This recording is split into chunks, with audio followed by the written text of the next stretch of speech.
Colpani, controllo e cross per Dani Mota! Rovesciata paradisiaca di Dani Mota, Carvaio, capolavoro assoluto, 2-0 per il Monza, che gol!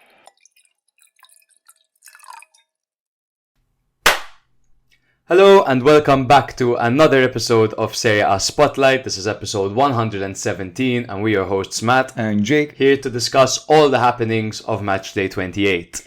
Yes, an action-packed match day. We had more relegation 6-pointers and more battles between very good sides. And in more important news, we're on YouTube and we've got video. Yes. Yeah.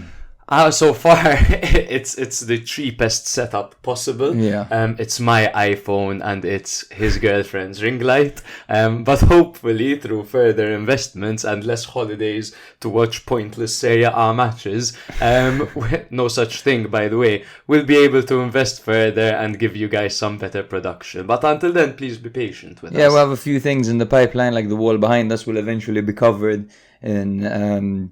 with pictures of niche football players, basically. Yeah. We're talking the Jake's Simeon drawings. Wankwos of this world, the Musky Gulls of this world. If you know, you know. I can't wait until you publish that Musky Gull one. It's my favorite one. The beard is phenomenal. If you don't know who Musky Gull is, guys, look him up. Quite a story on him. One of those that never quite took it to the next level, albeit he was insane. Goal of the week. The easiest one by far. Definitely. Yeah.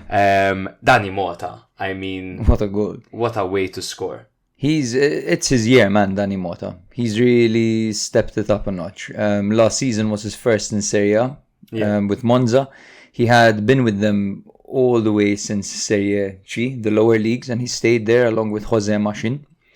And he's really adapted well to Serie A. He's a starter for this team. If not a starter, he pretty much plays every single game. Yeah. And what a goal that was, man. That was next level. He's dangerous, man. He operates on the left, but he's a bit closer to goal, and he cuts inside and works his magic in that way. Got a goal against Milan, got this spectacular goal as well.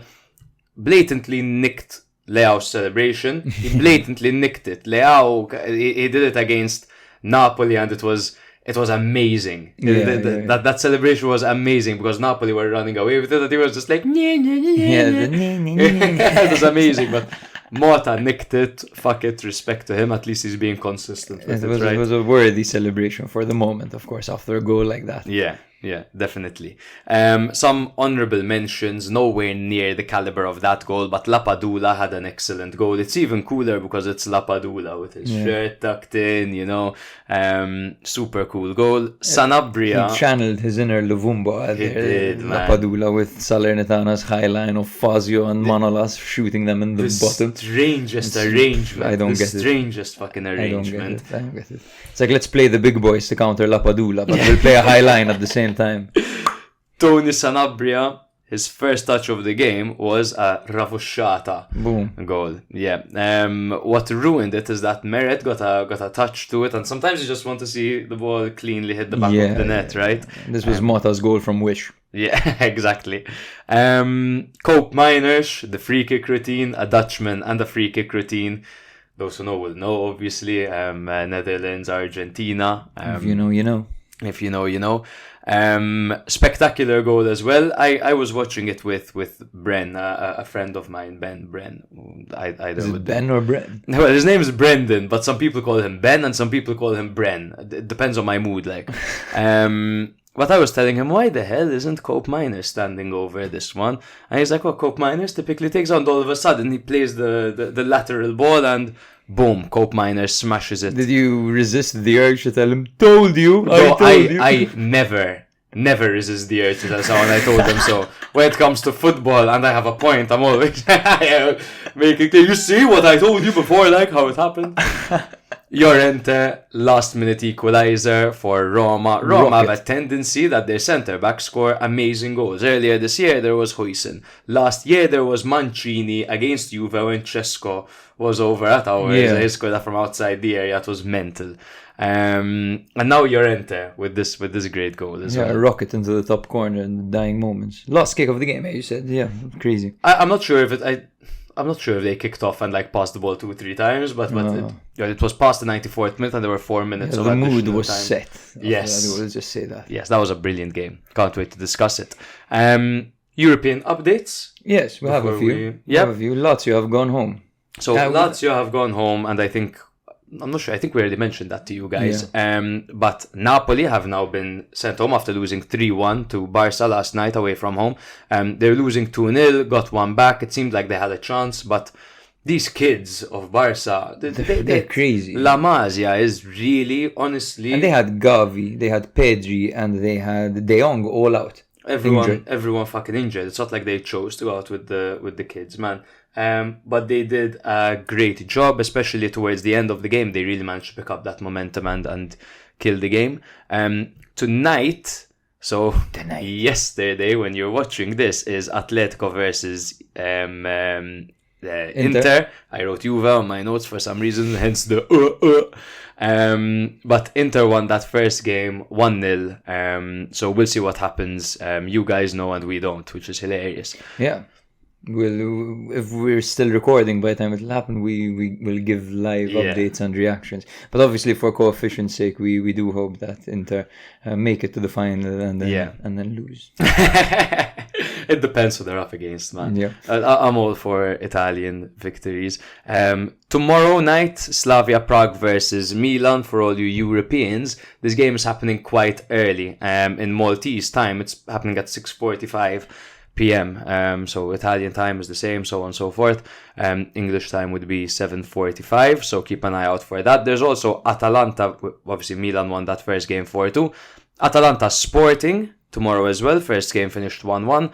Brighton Roma. Roma don't even need to turn up. They won the first game 4-0. How bad say, yeah. You're right. And Brighton, no? The revelation. Pep Guardiola saying they're the best team in the world last year.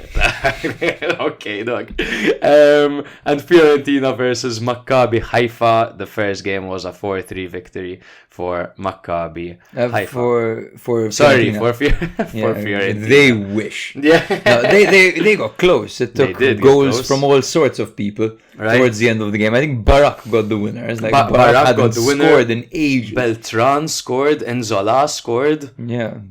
All the people who haven't been scoring started scoring this game. Yeah. They turned up. If you guys are new here, make sure to like our content, follow us on Instagram, TikTok, Twitter, YouTube, drop us a rating wherever you're listening, be it Spotify, Apple, Google. Just give us all the love in the world. Drop us a rating. 5 stars are preferred. We'll remember you if you leave a comment as well. So yeah, and welcome to the family. We also have Patreon. We have got a list of beautiful patrons, which Jake will shout out right now. Yes, we've got Alan, Andrew, Andy, Anthony, Tim, Campbell, Slooge McNoodle, Lena, David, Kyle, Luca, Matthias, Mint, Michael, Tonna, and Ed. I did the whole Michael Tonna thing again. And Tonna are two separate people, even though Michael's surname is Tonna. It's fantastic. It's these are the guys who keep the show going. Thank you very much for your support, guys. If you would like to join the family on the WhatsApp group chat, we've got a nice little community over there. You can subscribe. It's only $3.99 a month, and you will really support the show. Yeah. Do not have a 4-pack of nuggets once a month, and instead become a patron. But yeah, you will be valued. And also a shout out, by the way, because one of our biggest supporter who isn't a patron on Twitter, every single time, 2 hours after we release our episode, which means he had just listened to the full thing, he always shouts us out, gives us feedback, posts about us. Frank, you beautiful motherfucker, thank you very much for being one of our most loyal followers and listeners. We absolutely love you. We don't get to speak to you that much. It's more like exchanges on social media, but we do mention you a lot in our conversations, and we absolutely adore you. Thank you so much for your support. Sometimes a day would have passed, I'm like, Frank hasn't said anything. Is he okay? I hope he liked it. Did we say something stupid in the last episode? Like Frank hasn't messaged. What message did you get? That guy, that's in our voices. Yes, they call him his dog now. Let's give him a quick shout out. I don't know how our voices calms anything down. They didn't calm Bully down, our dog that we used to record at home, bro. The whining dog. So this is Som on Instagram. He said, where is it? Jake's got Yes, an enjoyed astigmatism. everyone and listen all the way through. It calms my dog down too, I found out. Yeah, and he posted the sometimes maybe good, sometimes maybe shit meme. Of Yeah. that too, so, Yeah. Thank Shout you out very much. Sam as well. Thank you for the feedback. Shout out, brother. Shout out. But let's get to the roundup because we do babble quite a bit in the intros, don't we, man? Fuck it. New listeners just zone out immediately. Yeah. We'll start off with Bologna 0, Inter 1. Over history, we've seen that Bologna have typically given Inter a tough game, but in this game, it did happen to be what I saw, an encounter between Motta and Inzaghi.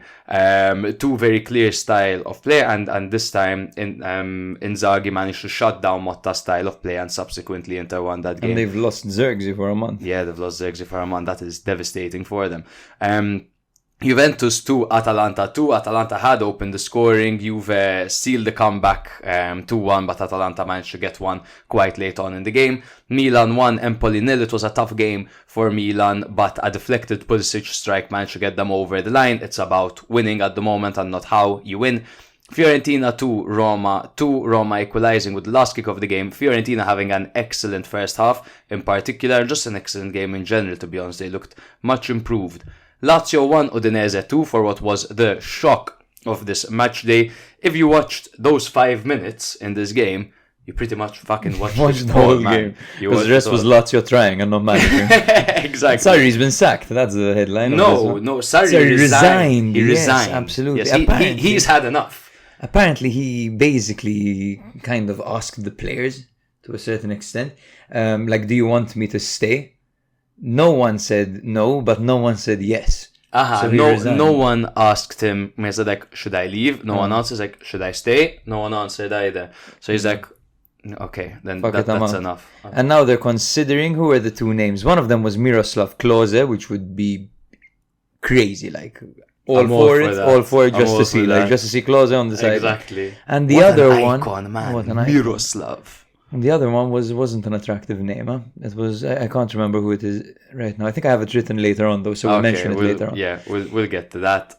Napoli 1, Torino 1. It was the other game. That's where Tony Sanabria scored with his first kick of the game being the overhead kick. Interesting fact is that Napoli, under their new management, remain undefeated. It doesn't mean that their scorelines have been too flattering, but they're undefeated, which is in the league, yeah, because they just lost to Barca naturally. Cagliari 4, Salernitana 2 in a relegation dogfight. Salernitana absolutely suck at relegation dogfights, bro. They look better against the top teams where they're super pragmatic, like. Absolutely, and this is the first time Sabatini's come out and said basically, we're done. Yeah, he apologized. He said that the signings he made in January were a failure, basically, and they didn't have the impact that he had hoped they would have had. And he basically urged the fans to stay with the team until the end, pretty much confirming what we all know. You know, Salernitana are going down this year, and there definitely won't be a miracle this year. They're just past it, man. Yeah. Well, doesn't seem like they've got it in them, man. It seems like everything they do, every call they make is the wrong one at this point. But never count Salernitana out, right? And we've learned that 2 years ago. So it ain't over until the fat lady sings.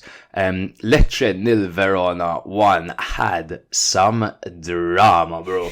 It really fucking... What's with Henry and managers? Bro, they're just always hitting him.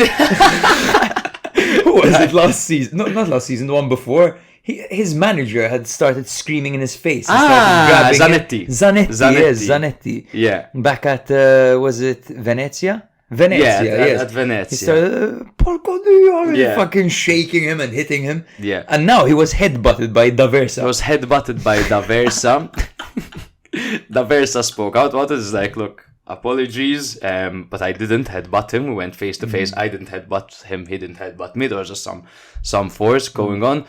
He's been sacked. But shout out to Lecce because they took immediate action. They're like, this is shit. You can't do that, and they immediately sacked him. The fan base weren't too happy with him to start with, and now they've got Gotti, the former Udinese man. Not such an experienced manager. He's a very by the book new manager. He only got his debut managing a team for Udinese in 2019, so still a lot to learn. He's got this permanent face. That's true. That Gotti, hello? Yeah, alright. You literally Gotti. Sassuolo 1, Frosinone 0 in another relegation 6-pointer. I absolutely adore these relegation 6-pointers, and finally Sassuolo getting a victory over here to help them out ever so slightly. And Genoa 2, Monza 3. We put this down here because it's essentially a battle for 11th, right?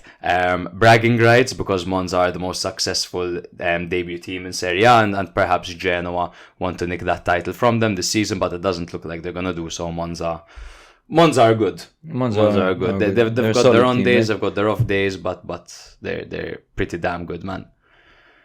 Yeah, shall we get straight into it? Yes, I believe the first game is yours, brother. Yes, the first game that we will be taking a look at is Bologna-Inter. And Bologna-Inter finished 1-0 to the away side, which happened to be Inter. This was quite a spectacle of a football game, and with two sides with very interesting approaches to football coming head-to-head, as Matthew alluded to in the intro. The previous encounter was actually in the Coppa Italia, where Bologna knocked Inter out with a scoreline of 2-1. But in the league earlier this season, they came 2-2. Yeah. So Bologna have been giving Inter problems. Since 2022, when Inter had beaten them 6-1, they hadn't beaten them in the next 3 games. Yeah. Thank you, Radu. Yeah.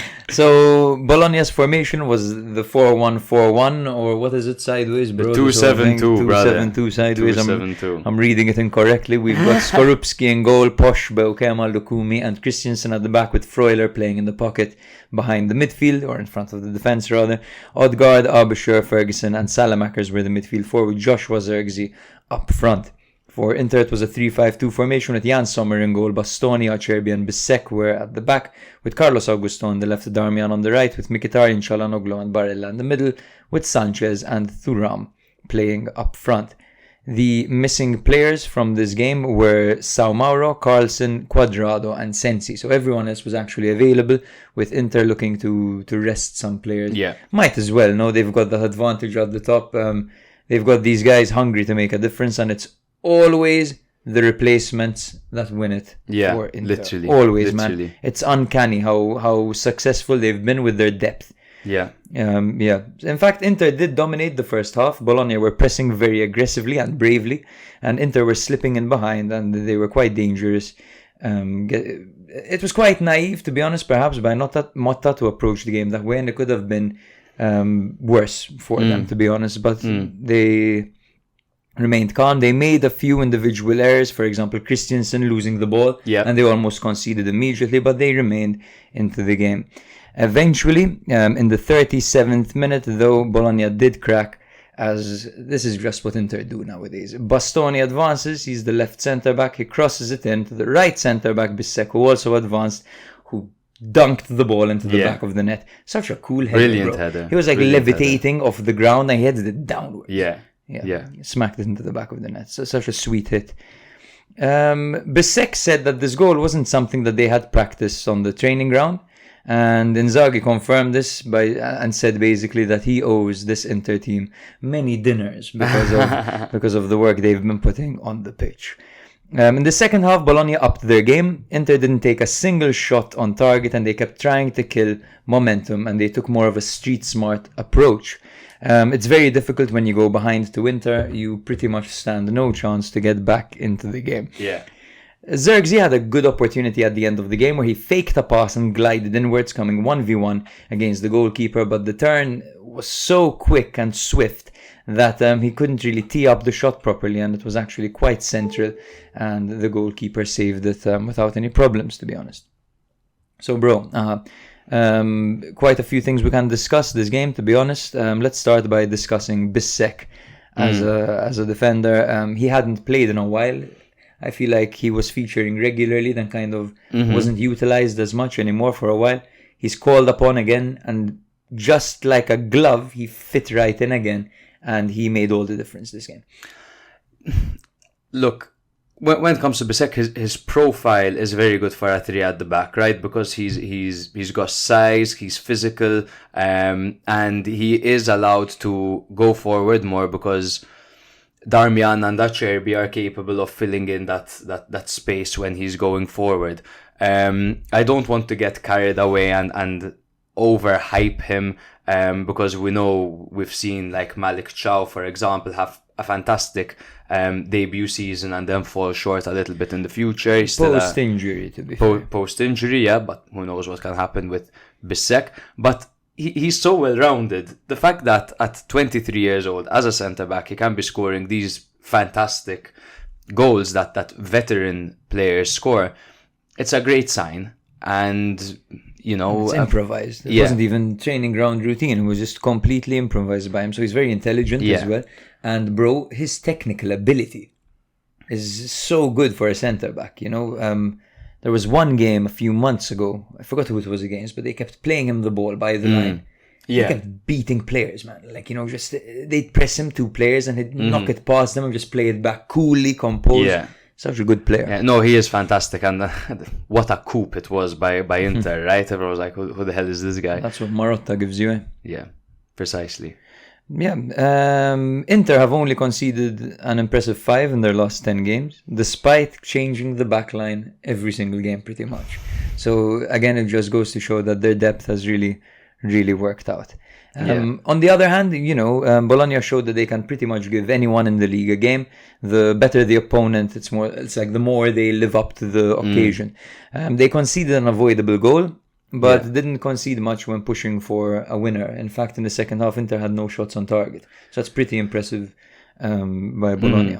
This is hard to do, especially when you consider that Inter are a counter-attacking weapon. Yeah. You know, they're a lot more than that as a football team, but one of the things that they definitely are is a counter-attacking threat, man. Yeah, in fact, I mean, Bologna were allowed opportunities. I mean, not clear-cut opportunities. They had 19 strikes and 60% ball possession. Only 3 of those 19 were on target. So you could consider most of them to be like half chances. 5 of them came from Zirkzee, 2 of them from Ferguson, 3 from Stefan Posch. They were allowed possession, but it's so hard to penetrate Inter with the work they do off the ball, right? Absolutely. Because not only if Bologna lose the ball while attacking, they severely risk conceding, which is a bizarre thing to think about. Because like, okay, we fuck up this chance, fuck it, we'll get another one, you know what I mean? But if they fuck up that chance, there's a high likelihood that Inter are going to smack them on the break with a quick and fluid transition and put the ball into the back of the net. They are absolutely devastatingly deadly. With that being said, Inter haven't been tested much this season, right? I mean, they were tested because they're so much better than everyone else, naturally, they were tested by Bologna. Sassuolo. In the 2-2 draw. They lost to Sassuolo, which is their only loss this season. Do you think that this Bologna team is the team that tested them most this season? Absolutely. They knocked them out of the cup. They held them in the first game. This game they lost through very fine margin. But isn't it bizarre to think so? It is. I mean, coming into the season, it would have been totally bizarre to imagine Bologna up there hanging out with the now 8 sisters, you know, competing for that 4th spot. You know, they've lost Zirkzee. Let's see how they cope without him, because he is such a unique player, and for what Motta wants from his side, he is literally the perfect fit. So we'll see. There is Van Hooijdonk. Yeah. Who's an option to replace him, but we'll see. I also wouldn't be surprised if it's like a false 9 system with Ferguson. Yes, Ferguson can... That could be something. Yeah. That could be something. Because essentially what he looks for in a striker is someone that comes in quite deep and plays the ball. And I think Ferguson... Mobile, technical. Yeah, I think Ferguson would be quite ideal for that.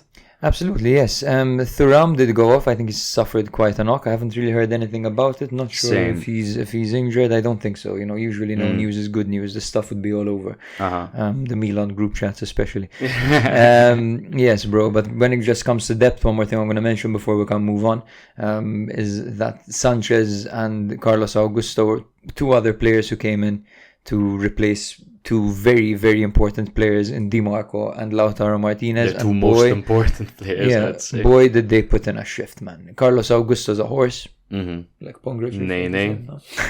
Way more of a horse than Pongrich. Pongrich is a donkey compared to Carlos Augusto. And Alexis Sanchez, man.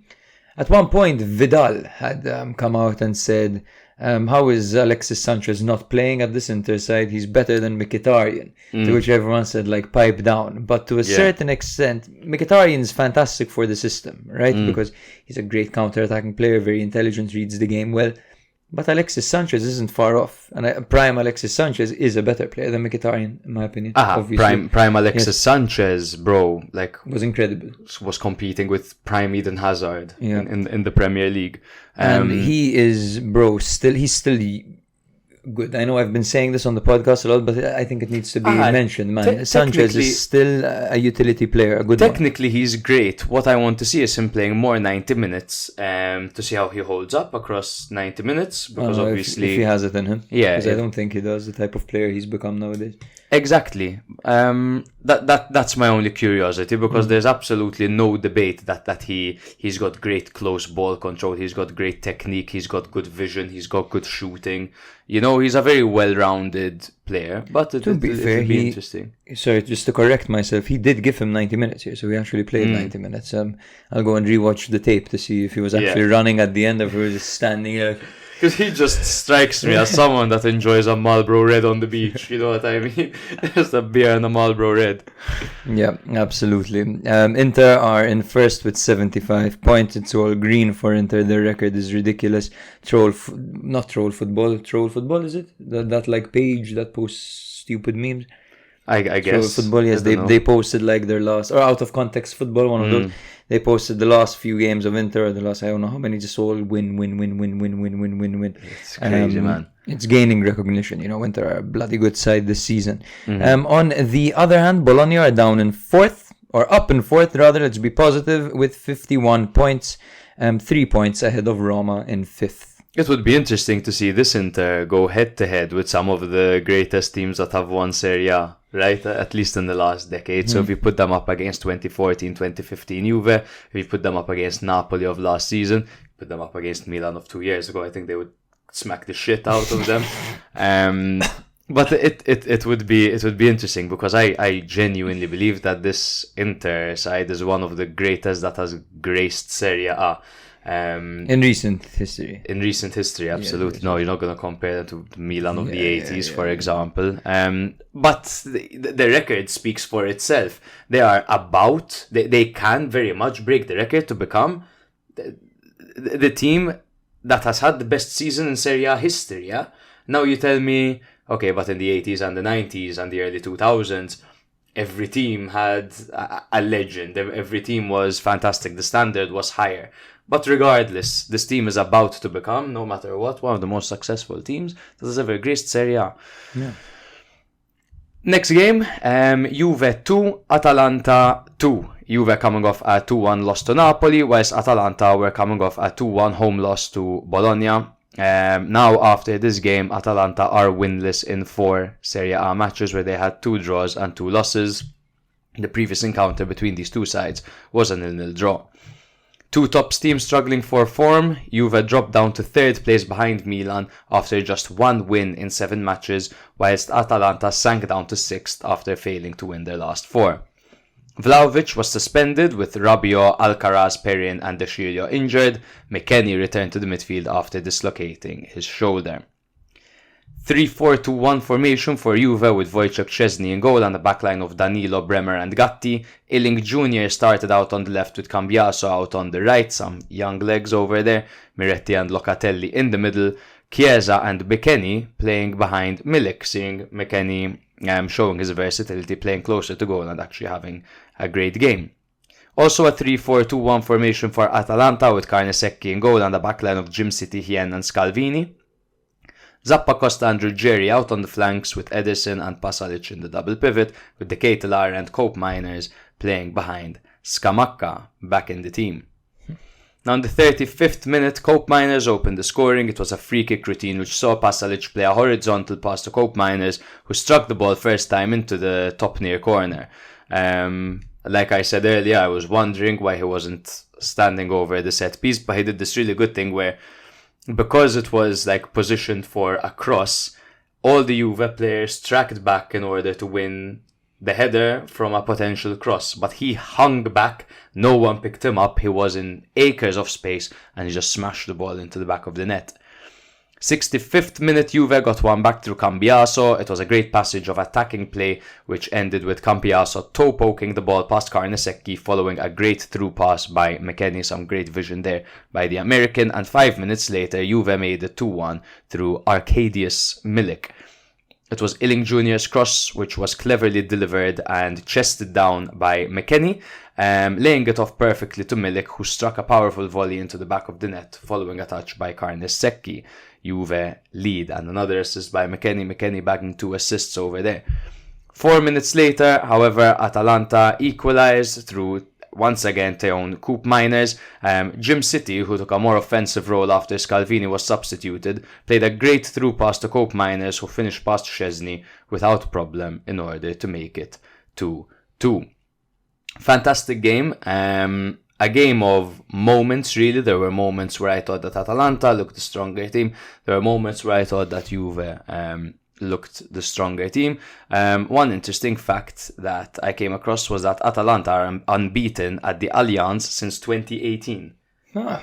Wow, that's crazy. So, with the good Atalanta side, the record has actually remained, like that top Atalanta side. That's exactly. Cool. I had no idea. Yeah, and obviously Juve in their slight dip period. Another interesting fact is that now actually in the opening, I believe this is Matchday 28. Yes, Matchday 28. In 28 matches last year, Juve were 1 point greater than they are now, which opens up the debate. No, did Juve improve since last season? Did Juve get worse from last season? It's an interesting topic of conversation because it's not as simple as looking at the points, right? But then it kind of is, because if you're not progressing, then what the hell are you doing? I think they're the same. Right? It's like sometimes you're like... There's been a big improvement or a big drop-off. I think it's the same Juve side, to be honest with you. I think, if anything, they might have improved their style of play when it comes to going forward. Like, Vlahovic is better, they've got Yildiz nowadays.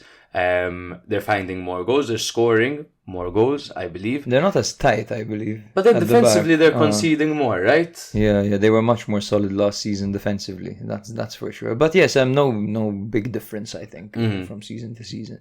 Yeah. For example, if you have to argue Milan last season, definitely they've improved. Absolutely. Yeah. Absolutely. Sometimes it's clearer than other times. Yeah. What did you make of McKennie in this more offensive role?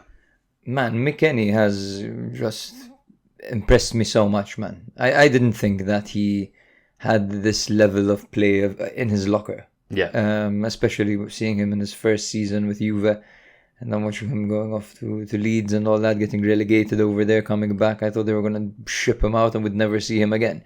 But he's been very good. He's been really good, man. His technique is super as well. His industry, he's hardworking.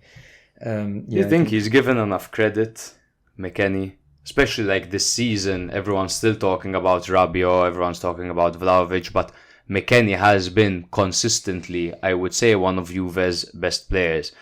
That leads me to believe that maybe, some of these American players aren't given enough credit, because it's like, go play your American football or go play your baseball kind of thing. I don't think so, man. I've spoken to many Juve fans who praise McKennie and have hailed him to be one of their better players this season, as I've spoken to many Milan fans who say that Pulisic has put Leao to shame this season, becoming the star of Milan.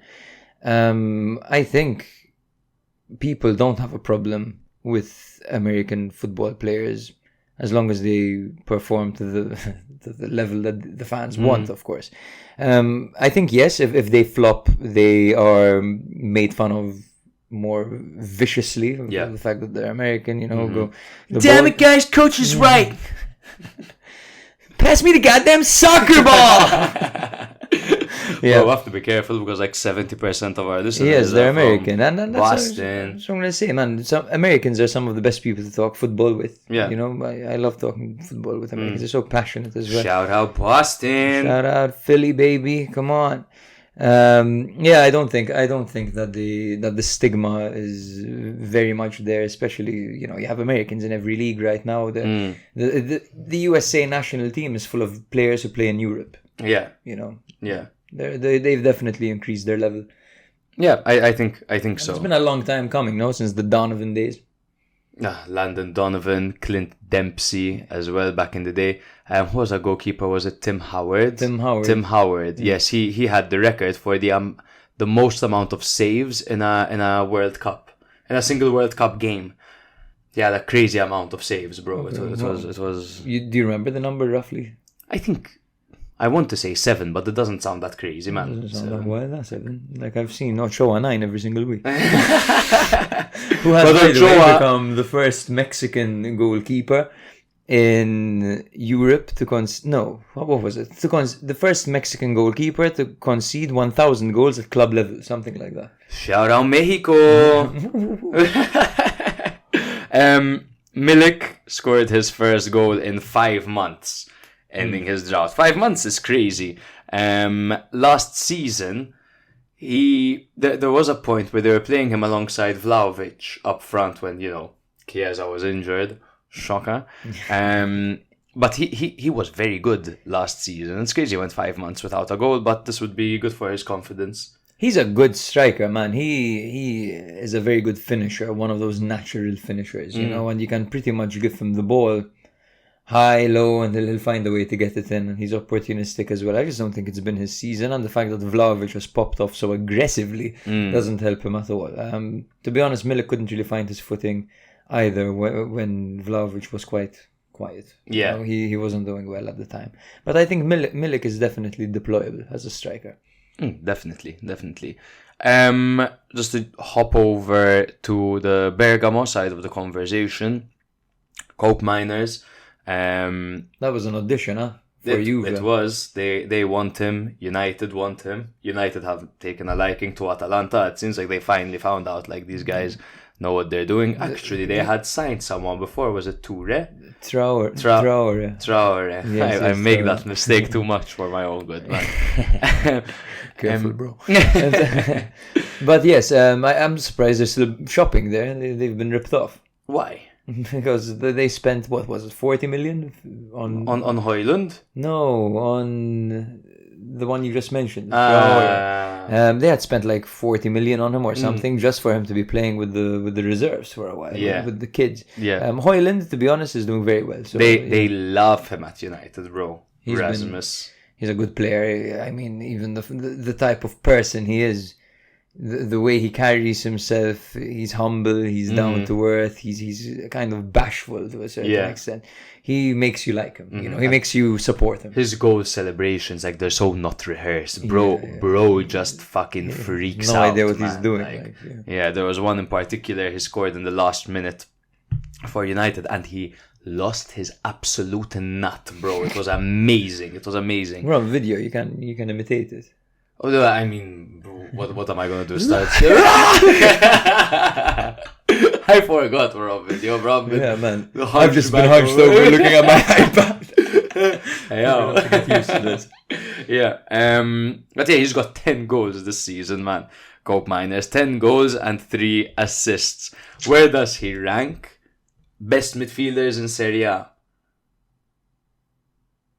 The best one at the moment. Yes, by quite a bit, to be honest. I can't even think of someone to rival him. Just to throw names out there: Çalhanoğlu, Rabiot. Yeah. Luis Alberto. Dipped.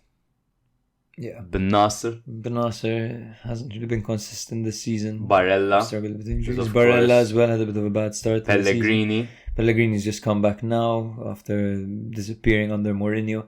Yes, I think his real rivals would be Rabiot and Çalhanoğlu. And I think he's the best one because he's the most versatile. He's so intelligent. I would say it's him, shortly followed by Çalhanoğlu. One season in the Prem, He'll be hailed as one of the best midfielders in the world. I would say one season in the Prem. Absolutely. One season in the Prem is all it will fucking take, And they'll be bro. like, I can't believe we got this guy from Atlanta. That was the worst English accent I have ever. That was not American, English bro. in the slightest, bro. That was Fucking not hell. English in the slightest. Thank you for listening. But now just to get into this game a bit more, as a whole, interesting to watch two teams that are kind of, they're both top teams going through a tough time right now. It was tough to predict how this game was gonna go. It's also good to mention that Juve were missing a few personnel. Was this more of a disappointment for Juve that they couldn't get it over the line, or for Atalanta? I think it would be for Juve, especially with the record in place that you said. They haven't beaten Atalanta at home since 2018. That's quite a disappointment in itself. The fact that they wouldn't have wanted to give up that second spot, they've been leapfrogged by Milan. But on the other hand, it's more detrimental for Atalanta, who would like to qualify for Champions League and who need 3 points quite badly at the moment. Yeah, Juve have naturally gone down to third now, which sucks for them. They were quite wasteful, man, without Vlahovic on the pitch. Last game Vlahovic was wasteful, you know what I mean? But they were very wasteful in this game. They had 18 shots and an XGG of 1.32, whereas Atalanta's was 0.48. So there you go. That's pretty much enough said. When it comes to the standings, as I said earlier, Juventus down in third, just 1 point behind Milan, whilst Atalanta down in sixth on 47 points, 1 behind Roma in fifth. Yeah, speaking of Milan, they took on Empoli after an interesting game midweek against, help me? Slavia Prague, thank you. Every time I look at it on my phone, it's Czegnia Prague. I was like, so it's, Slavia Prague. Yeah, it's not usually the case that Milan score 4 at San Siro and the fans are moaning, right? But rightfully so, because Slavia Prague got a red card and Milan conceded 2 goals against a 10-man Slavia Prague. And the problem is, we've seen how hostile certain atmospheres can be. We saw Milan going away to Rennes, and you see that stadium absolutely popping, everyone jumping, and they were 3-0 down. They came out, they scored early, they gave Milan a really good game. Slavia Prague are known for their hostile home atmosphere. Absolutely, man. So you want to remember the game against Red Star Belgrade when Stankovic was the coach? I remember, 2 draws and Milan managed to get through because of the away goal rule back then. But yeah, it's a totally hostile atmosphere, and Milan are a team that's easily impressed. I feel like they're a team that when they go out into a place like this, into unfamiliar territory, it takes them a while to adjust. And as it stands right now, they get one early goal, they're back into the tie and they can fucking take everything home. So Milan pretty much were under fire because of their leaky defense, and then they came against Empoli over here and they won 1-0 and maintained a clean sheet and didn't really concede much, apart from one opportunity at the end, but we'll get to it very soon. So for Milan, it was the 4-2-3-1 formation with Magnan in goal, Calabria on the right, and Theo Hernandez on the left, with Chao and Tomori as a centre-back partnership. Welcome back, bros. This back four, it's just nice to see them all next to each other for once. For now. Reinders and Benacer were in the midfield double pivot, with Pulisic, Loftus-Cheek and Okafor playing behind Luka Jovic. For Empoli, it was a 3-4-2-1 formation with Caprile in goal, Luperto, Valukovic and Ismaili at the back, with Petzella on the left, Jazi on the right, Male and Fazzini in the middle, with Zurkowski and Cambiaghi playing behind Mbaye Niang. Banking on that wall of their legs. I was sure it was going to happen. For sure. Yeah, but Milan started well and they piled the pressure on Empoli. The intensity dropped off after a while from Milan's end, and it gave Empoli a weird sense of security, right, to a certain extent. And then Milan in the 41st minute surprised them with an incisive attack. Pulisic eventually capitalized on Okafor's cutback, scoring in the 41st minute, as I mentioned, with a deflected strike to score his 8th goal of the season in Serie A. This deflected off Luperto, and it looked like the slowest goal I've ever seen in my life, man. It took a deflection, rode in just past Caprile into the back of the net. Empoli were reluctant to commit too many players forward. They probably wanted to stay into the game until the end, and they limited their clear-cut chances in the opening 25 minutes of the second half. Ruben Loftus-Cheek attempted to extend Milan's lead with a fierce long-range strike, but Caprile saved that very well. And then Destro at the end threatened a dramatic leveler when he was completely unmarked in the box. The number 9 of Empoli, completely unmarked in the box. He's a former player. We haven't seen this guy in ages. Destro, where's he been? Literally. And suddenly he's there unmarked in the Milan box. But he crashed it against the upright, I believe, and he was offside anyway. But come on. But I remember looking at each other and saying, "My God, Destro is going to get one against and Milan." And that just goes to show how Nicola was right not to commit too many men forward early on in the second half. Because had he scored that, boom, it's a point against Milan. Yeah, that's sometimes, man, the Milan defending, they switch off, and these teams only need one moment. It's like everyone's got a chance of scoring against Milan. Yeah. Like if Milan go under pressure for 15 minutes, they really, really risk conceding a goal, man. Yeah, 15 minutes of pressure is all it takes. It's true. They really crack under pressure, man. You see people start looking around at each other, And it's like a massive part of that has to be the lack of that staple back four. Now, obviously, it's not exactly Milan's fault, right? Because there were all those injuries. And also, another factor of that is the lack of a defensive midfielder, a crusher, a Kessie that drops back and forms part of almost virtually a back five at times. Yeah, the defense has no protection from the midfield. That's absolutely right. Zero. Yeah. Zero. But to give credit to Benacer, because he comes back and he wins the ball back and carries it forward brilliantly, but as almost a box-to-box, It's not the same physical imposition, I guess, that Kessie used to have, for example. He was the perfect player for Milan. Literally. It also has to be said, of course, as you mentioned, injuries have affected this Milan backline. Tomori's only just come back, and he's by far Milan's best defender, one of the best defenders in the league, I would say. Malik Chow has, come back from injury where he already wasn't confident, had a shocker, which probably shot his confidence down even more. But thankfully for Milan, the injury trajectory is not looking too bad. You have Leao and Florenzi weren't available this game because of an accumulation of yellow cards. Pobega is the only injured one, and he's coming back soon. Yeah. So Milan should be full team and ready to go on this crazy Europa League run. Am I right? I'll bet you €5 someone gets injured in the Europa League tomorrow night. Someone's probably injured right now, bro. As we're speaking right now, someone's on the floor.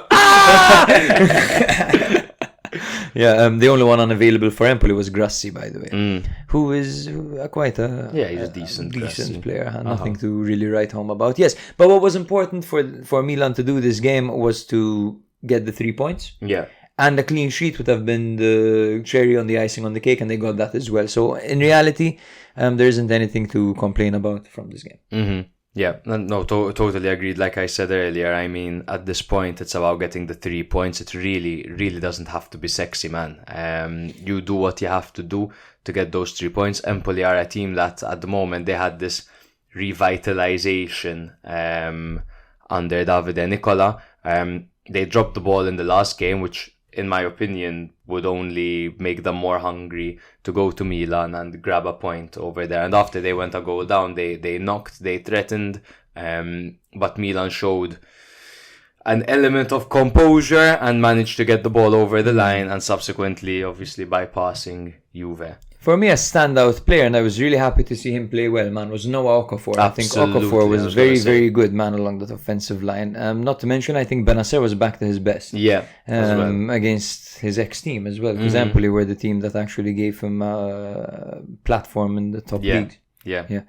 So, good things from Milan, good things from Empoli as well, who showed that they're quite a tough nut to crack, as it took a weird deflected shot to get Milan over the line. Significant. I have no idea how it went down as Pulisic scored, because it was on target. Sure, it was going straight to Caprile, bro. Without any power. Caprile. Yeah. Caprile was so sweet with Luperto after it went in. Like, he could have really yelled. he caught himself like about to yell, and then he just looked at him and went like, you see what happened? Nothing to do there, Luperto. Yeah. We know you're good. In fact, I love you in front of me all the time, you know, but that was just unlucky. Yes, Milan are in second. They have leapfrogged Juventus. They're on 59 points. Still fucking so many points behind. Yeah. Milan are under investigation. Yes. God almighty. Christ on a bike. Okay. Yes. Breaking news. Something about the sale from Elliot to Redbird. Something dodgy. Some people saying that Elliot might still technically own Milan, but they own Lille, so there's a weird conflict of interest when it comes to... I don't even know, man. Some irregularities that are under investigation. Furlani has come out and said, don't worry, this was a very high priced? No. It was a very... We're talking high numbers, basically, in the transaction, you know. It was what? How much were Milan sold for? I don't know, bro. So I can't remember. But it's a ridiculous number, a ridiculous figure. So Furlani said, of course, there are going to be certain things that they would want to look at, but I can assure you that everything that was done legally. But of course, he said that. I read it and I'm there sitting there going like, right, thank God. And I'm like, what the fuck am I doing? Obviously, he's going to say that. I'm freaking out, dude. This is the last thing that Milan needs right now. That is the effect of living in Malta. Yeah. The government say this, we're like, okay, yeah. Sorted. It's like, wait a minute. Wait, what? But yeah, it's just frightening because obviously they start talking about a European ban, they start talking about point deductions, obviously because we've seen that happen last season. We're going to remain consistent and give updates without obviously getting too much into things that in our opinion ruins the game, this off-field politics. We saw Juve last year go through one of the most frustrating and almost unfair, because the players are informed, listen, we're docked 15 points, 15 minutes before playing Empoli. Monza. Well, no, Empoli, I think. Empoli, And they lost, beat them, yes. They lost right. like 4 something, bro. Like there were 4-0. two things. One with the first original punishment, and then with and the timing was shit for both of them. One was before the Monza game, the other one was before the Empoli game. Because then they had taken them back. Yeah. They're like, oh, don't worry,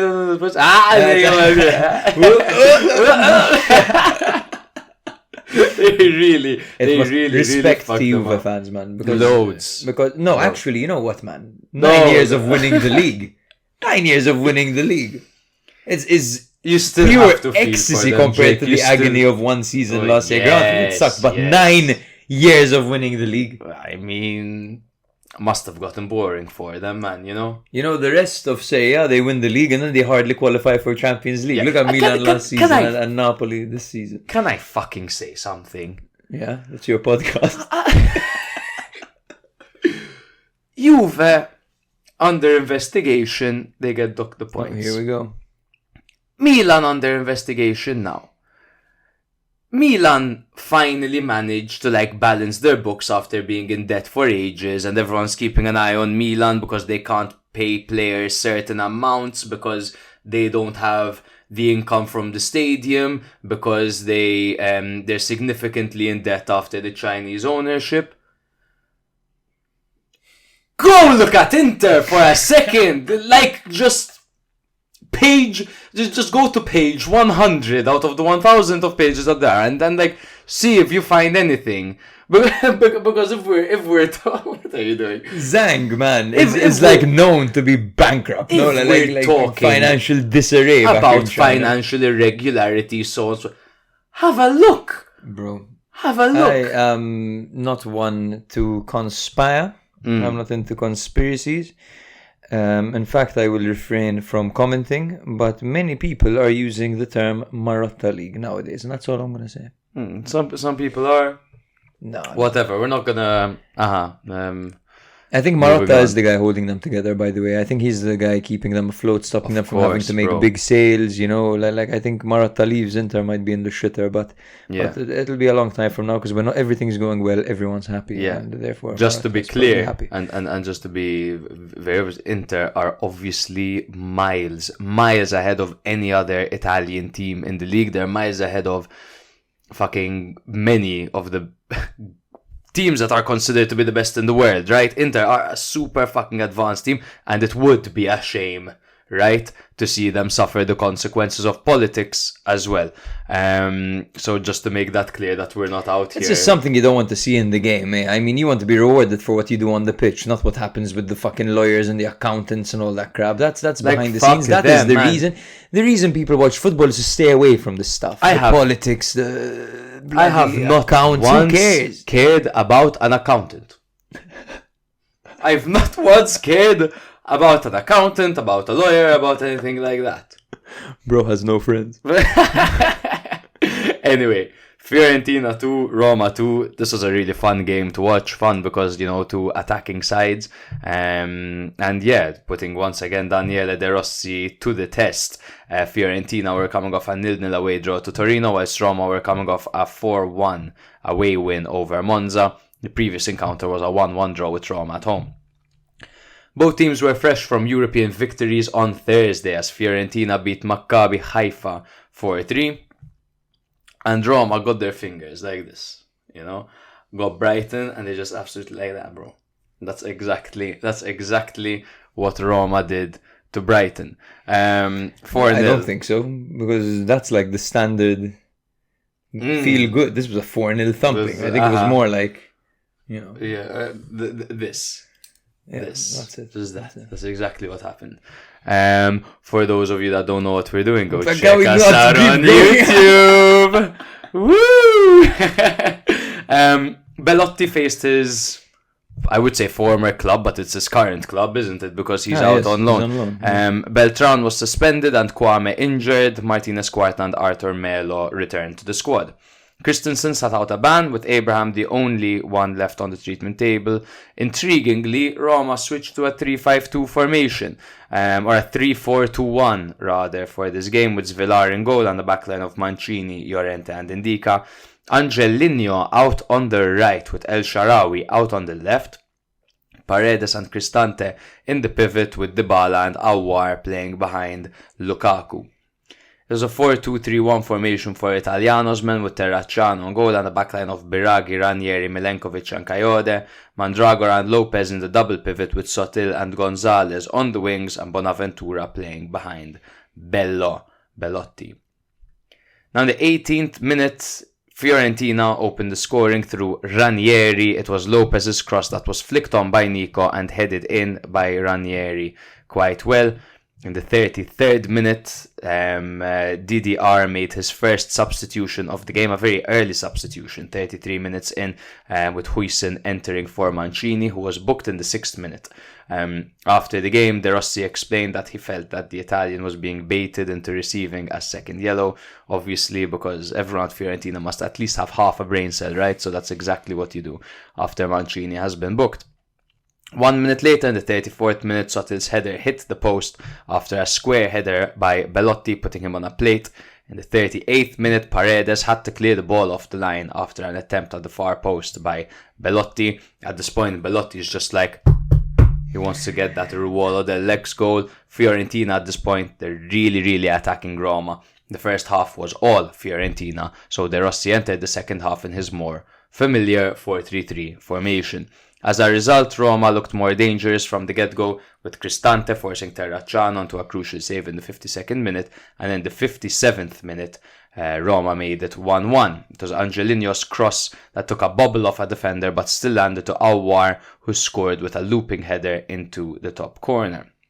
In the 68th minute, Fiorentina managed to make it 2-1 through Mandragora. It was Biraghi's cross that was headed down cleverly by Belotti to Mandragora just in front of goal, who chested it and poked his volley past the onrushing Svilar. In the 78th minute, Fiorentina hoped to make it 3-1 after Belotti won a penalty for Fiorentina after being brought down by Paredes when beating him beautifully on the turn. Biraghi's penalty was saved well by Svilar, further adding to Fiorentina's shite form from the penalty spot. That's good. No one can get one for that. Literally, bro. No one. Literally. Fiorentina still thought they could get the job done. It's the 90th minute, 4 minutes of added time. 91st, they're fine. 92nd, they're fine. 93, they're fine. 94, ball goes out for a corner kick, I believe it was. Pellegrini's cross was... No, actually, it was a free kick. Apologies. Pellegrini's cross was headed by Indica to the far post, where Llorente smacked a bullet volley in off the crossbar with virtually the last kick of the game, equalising, and it was absolute scenes in Florence for Roma over there, ending the game 2-2. Absolutely amazing ending to a great game, brother. Yeah, gotta love a late goal. I wouldn't say it was totally deserved by Roma. I feel like Fiorentina were all over them, and they had the better chances as well. But this is just testimony to this De Rossi side that doesn't give up and just seems so difficult to bend over. Yeah. Fiorentina missed some fucking chances, bro. They failed to capitalize from Belotti's volley that was cleared off the line by Paredes. Mandragora actually scored offside as well, which is something I forgot to mention. They missed the penalty as well. Still the same issue for Roma, which for Fiorentina, which is unfortunately score, because they managed to get 2 goals in this game, right? But they should have had more. Yeah, is the whole point of this. In fact, their XG over here is 2.13.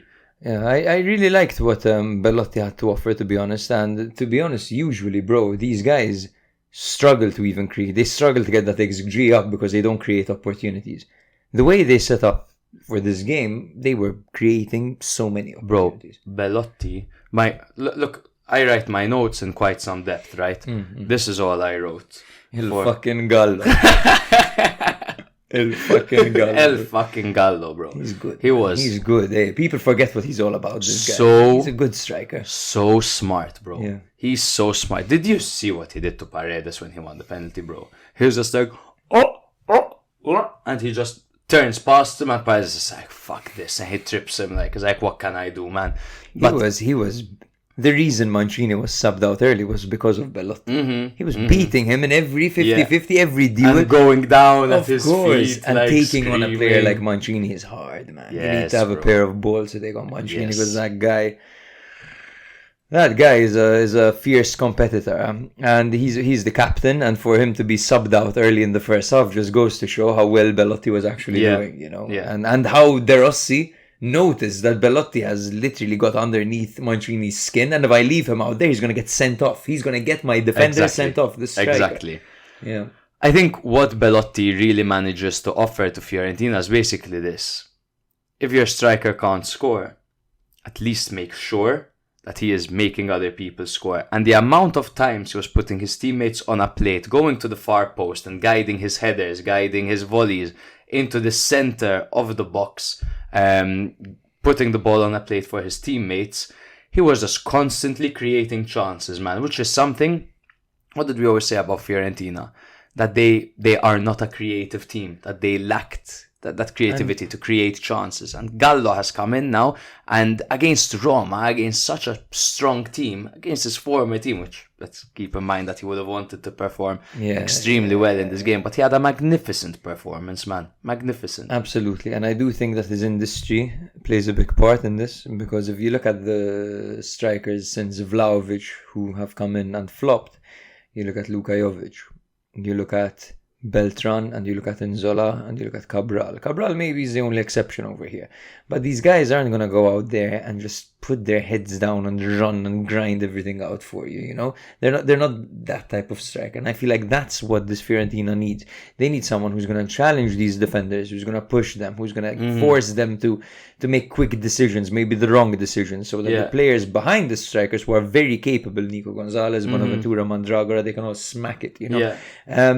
It frees up a lot of space for them. It creates a lot of channels for them to run into. So I think Belotti was a cool signing, and I do hope he stays there. Actually, but imagine him under De Rossi on the other hand.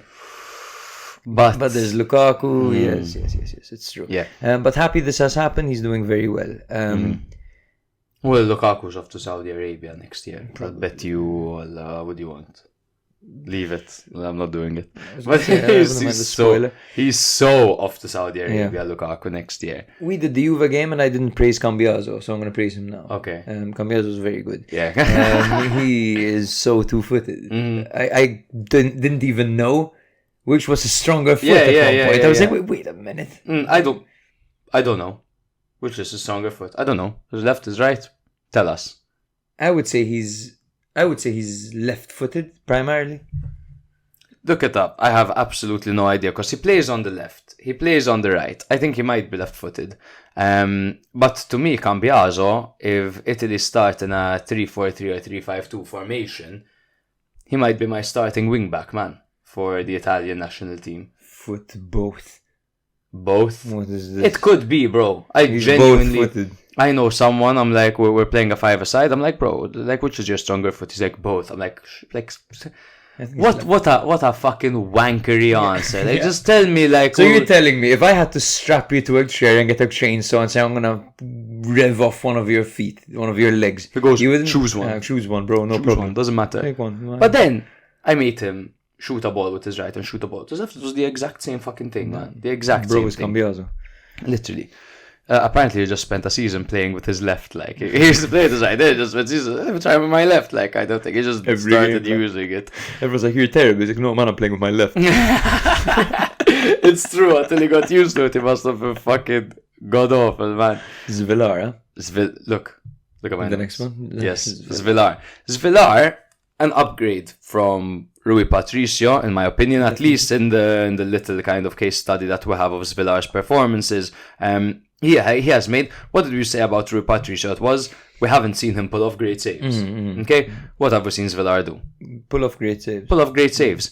And stopped a penalty as well in this. Biraghi, okay, he didn't go for, the most exciting penalty. He barely even ran up to take the penalty. But great save nonetheless by Zvilar. He waited until he committed, but he's been showing us great things.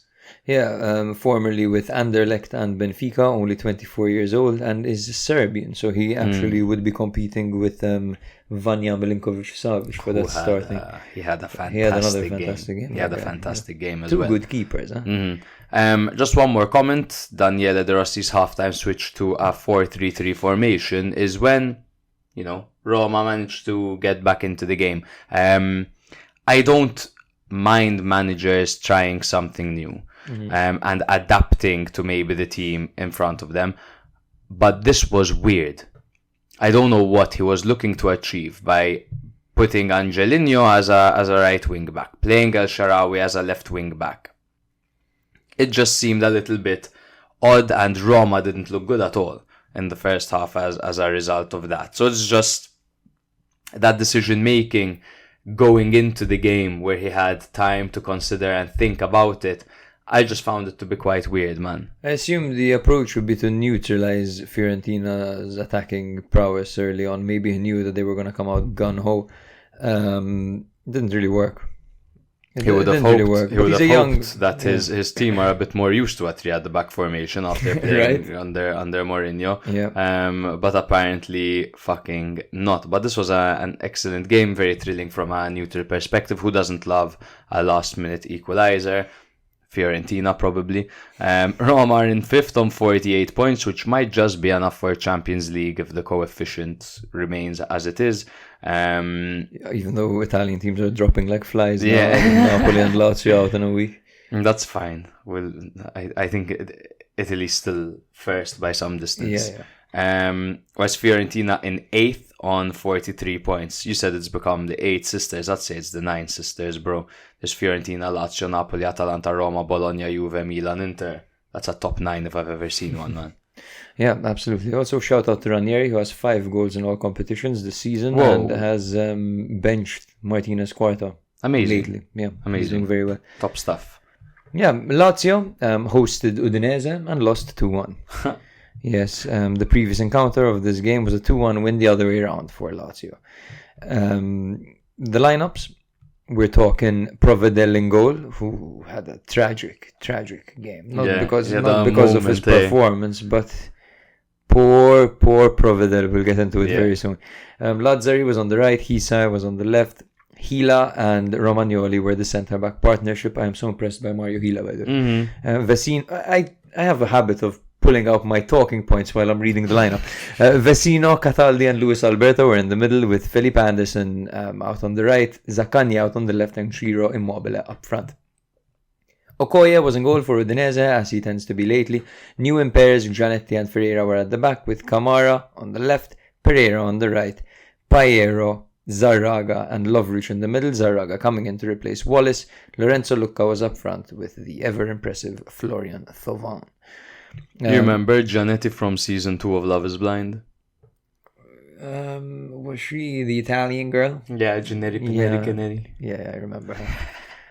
She had a really, really vanilla boyfriend. Yeah. Damon, I believe his name. She was insane. She was all about self-destructing, bro. She's like, it's going great with him. I can't wait till I fucking self-destruct. Yeah. I go nuts.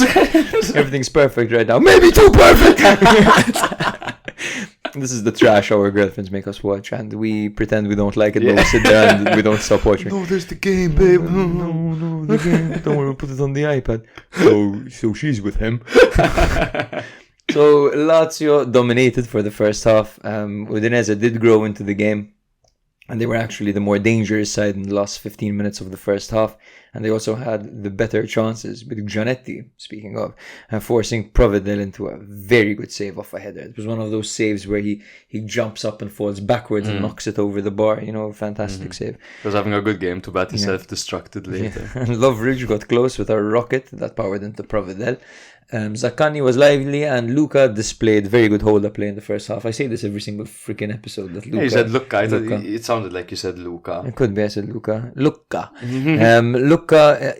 holds the play up so well, man. And even his flick-ons, his technical ability, big fan of the play. They play to his strengths, which is good to see. Absolutely. Because you often see a striker like him just being utilized in the wrong way, and then I really liked him this game. Same. Liked him. The second half, so Udinese come out with the same momentum that they had ended the first half with. Look up with Udinese in front when he deflected Camara's cross shot past Provedel. 2 minutes later, Zaccagni went feral and deflected the ball into the back of the net of Gianetti. I believe he wanted to cross it there. It was most definitely a cross. Yeah. Definitely not his goal. And then 2 minutes after that, Zarraga, who came in to replace Wallace, as I've mentioned, and placed the ball perfectly into the corner from outside the box. Throughout all this, of course, Udinese would go down to 10 men with Newman Perez getting a red card. And Provedel would go up at the end of the game for a corner. The commentators like, Provedel's gonna score the winner in the Champions League earlier this season, like really excited. I forgot who I think it was Tati Castellanos. He collided with him, and you get to see this shot of Provedel's ankle just twisting terribly, to the point that he was stood on his ankle, on the little bone. Yeah. He was stood on it, and he goes down on the ground. Everyone's around him, at one point the camera, like, it gets an angle that's really close, and you can literally hear him. Like, he was in agony, bro. Like, he's screaming, and Poor he must guy, have been man. so frustrated. He must have been like, I can't believe these idiots, they can't score against Udinese, to the point that I have to go up at the end, and then my fucking stupid striker who won't score a single goal twisted my bloody ankle. Bro, And it's Udinese not are even mental. twisted his ankle. It's quite a bad injury. I don't know what it is, to be quite honest. I don't know the severity of it. You could keep going and I'll check. Yeah, which just goes to show, by the way, that Immobile, who seemed to have been finding his groove again, we had been praising his movement over here, saying that he's still kind of, maybe he's coming back to form. It was the case for a while, but now he's been so wasteful lately, man. Against Bayern Munich, he missed a massive opportunity. He missed more good chances against Udinese. He's just becoming so wasteful, and he always seems to be one step behind. And it just isn't working for him, man. And Castellanos, his replacement, seems to be better suited for a two-striker formation, I think, the way he plays. Because he's also kind of a support striker, he's quite technical, knocks the ball off well to his teammates. He's not that killer. He's not that guy you want as your main number 9. Yeah. I think Lazio might be better off, man, playing a 4-3-3 with Felipe Anderson as the false 9. Like that they did last year, and they finished second, bro. The best football they've played, man. Very true. I don't know why they keep making the same substitutions that clearly aren't working. And maybe their argument is sure, but last year Pedro was much better than he is now. But fucking play Isaacson. You know where he brought on Pedro to replace Luis Alberto at one point, playing him in midfield. My God, quite interesting. To me, when I look at this Lazio team, we've often spoken about their in transition, right? Because they lost some key pieces and they're just trying to kind of put plasters until the entire team is kind of reshuffled. I think they have a significant weakness in every area of the pitch. Honestly, if you look at their defense, probably the wing backs in Hisai and Lazzari. If you look at the midfield, a lot of the times, bro, it's most of them having a nightmare of a game. Luis Alberto has not been good the past 5-6 games. He's been struggling, and the thing is, he's next to people that he's not familiar with. Now in this case, sure, there was Cataldi and Vecino. Cool, you know, like that. It's nothing great. But on other days, but on other days he's got Kamada, who he's not familiar with at all. He's got Guendouzi, who's not familiar with at all. I think when it comes to Alberto, he needs players to do the running for him, but in midfield especially, which these guys don't really do. But go on, please. And then in attack, it's like Immobile, like you said, he's a step behind. And Anderson, it depends, bro. It depends on the fucking. It depends on the weather, man. That's how you know how he's gonna play. Which weather, man? Depends on the particular weatherman that's presenting that day. That Mexican one, you know the one? Oof, bro, what was it, the Colombian one? No, the Mexican one. Been a while out. Been a while out. It suits you, bro. Honestly, I think that the best thing Lazio can do is commit to a project that sees them flip these players, make some money, and invest in a young team that can grow together over the course of 4 or 5 years, build familiarity over there, concede for the time being and say, fuck it, like let's aim for conference, let's aim for Europa. When we can, we aim for champions. But it is important to think of sustainability, because the squad is not sustainable. Zaccagni ain't no spring chicken. He's pushing 30, I believe. Luis Alberto as well. Immobile, he's past 30 now. And their key players are all aging. And everyone around them isn't too impressive. So I would literally say that commit, get some young people on board, promote some people, and try to see out like a 5-year plan, similar to what Milan did, man. And it clearly worked out for Milan. Yeah, they've lost a manager who was way better than a manager they probably deserved, because Lotito is stingy, quite frankly. Bless them, they know how to choose their managers. They do. So they always have a great manager. But Lotito must be so difficult to work with, man. And we've seen it. We've seen it time and time again with different managers. Sarri's out now. I have the note here for the replacement alongside Klose being rumoured. It's Brocchi, Christian Brocchi. Can you? That PTSD. That's crazy. That's just bad vibes from our end, from us Milan fans. We'll see. Of course, this should probably be an interim option. We'll see. Maybe they can go for a last minute with 10 games to go European push. Maybe with Klose at the helm, they might give him a chance at that. Or else maybe they have someone waiting in the pipeline to have a full pre-season. You know, I highly doubt that. We'll see, because it was a resignation at the end of the day. So I highly doubt there's a plan. So they're just going to have to find someone to fill that hole. Sarri is staying till the end of the season, is he not? No, he's not. He's not. He's done. He wasn't even at this. He wasn't even coaching this game. He was in the stands, of course, because he was suspended. But yeah, it was quite foreshadowing not seeing him there. You know, at one point towards the end, you see the assistant manager going, "We have 3 minutes. We have 3 minutes. Go get them." Like, are you joking right now? You're that desperate. In 3 minutes, go with a goal against Udinese. To be honest, Sarri, fantastic manager, and he can still do it. But I know he started his coaching career quite late, because he spent the majority of his life as a banker, right? But he's 60. That's why he smokes. He's 65. He should think about relaxing a bit. But I think these are the type of people, bro. You know those workers, those people who've been working since they were like 11 years old, and they work all our and work. grandfathers. They work and work and work and work, and then they retire, and a month later they die. He might be like that. But they need something, you know. They need something to keep them going. Like if they stop, they're done for. But yeah, you need a reason to get out of bed in the morning. So they have caretaker manager Giovanni Martuschiello or Martusciello. He's been placed as the interim. Assistant manager who has been placed as the interim. The guy who said 3 minutes. Yeah.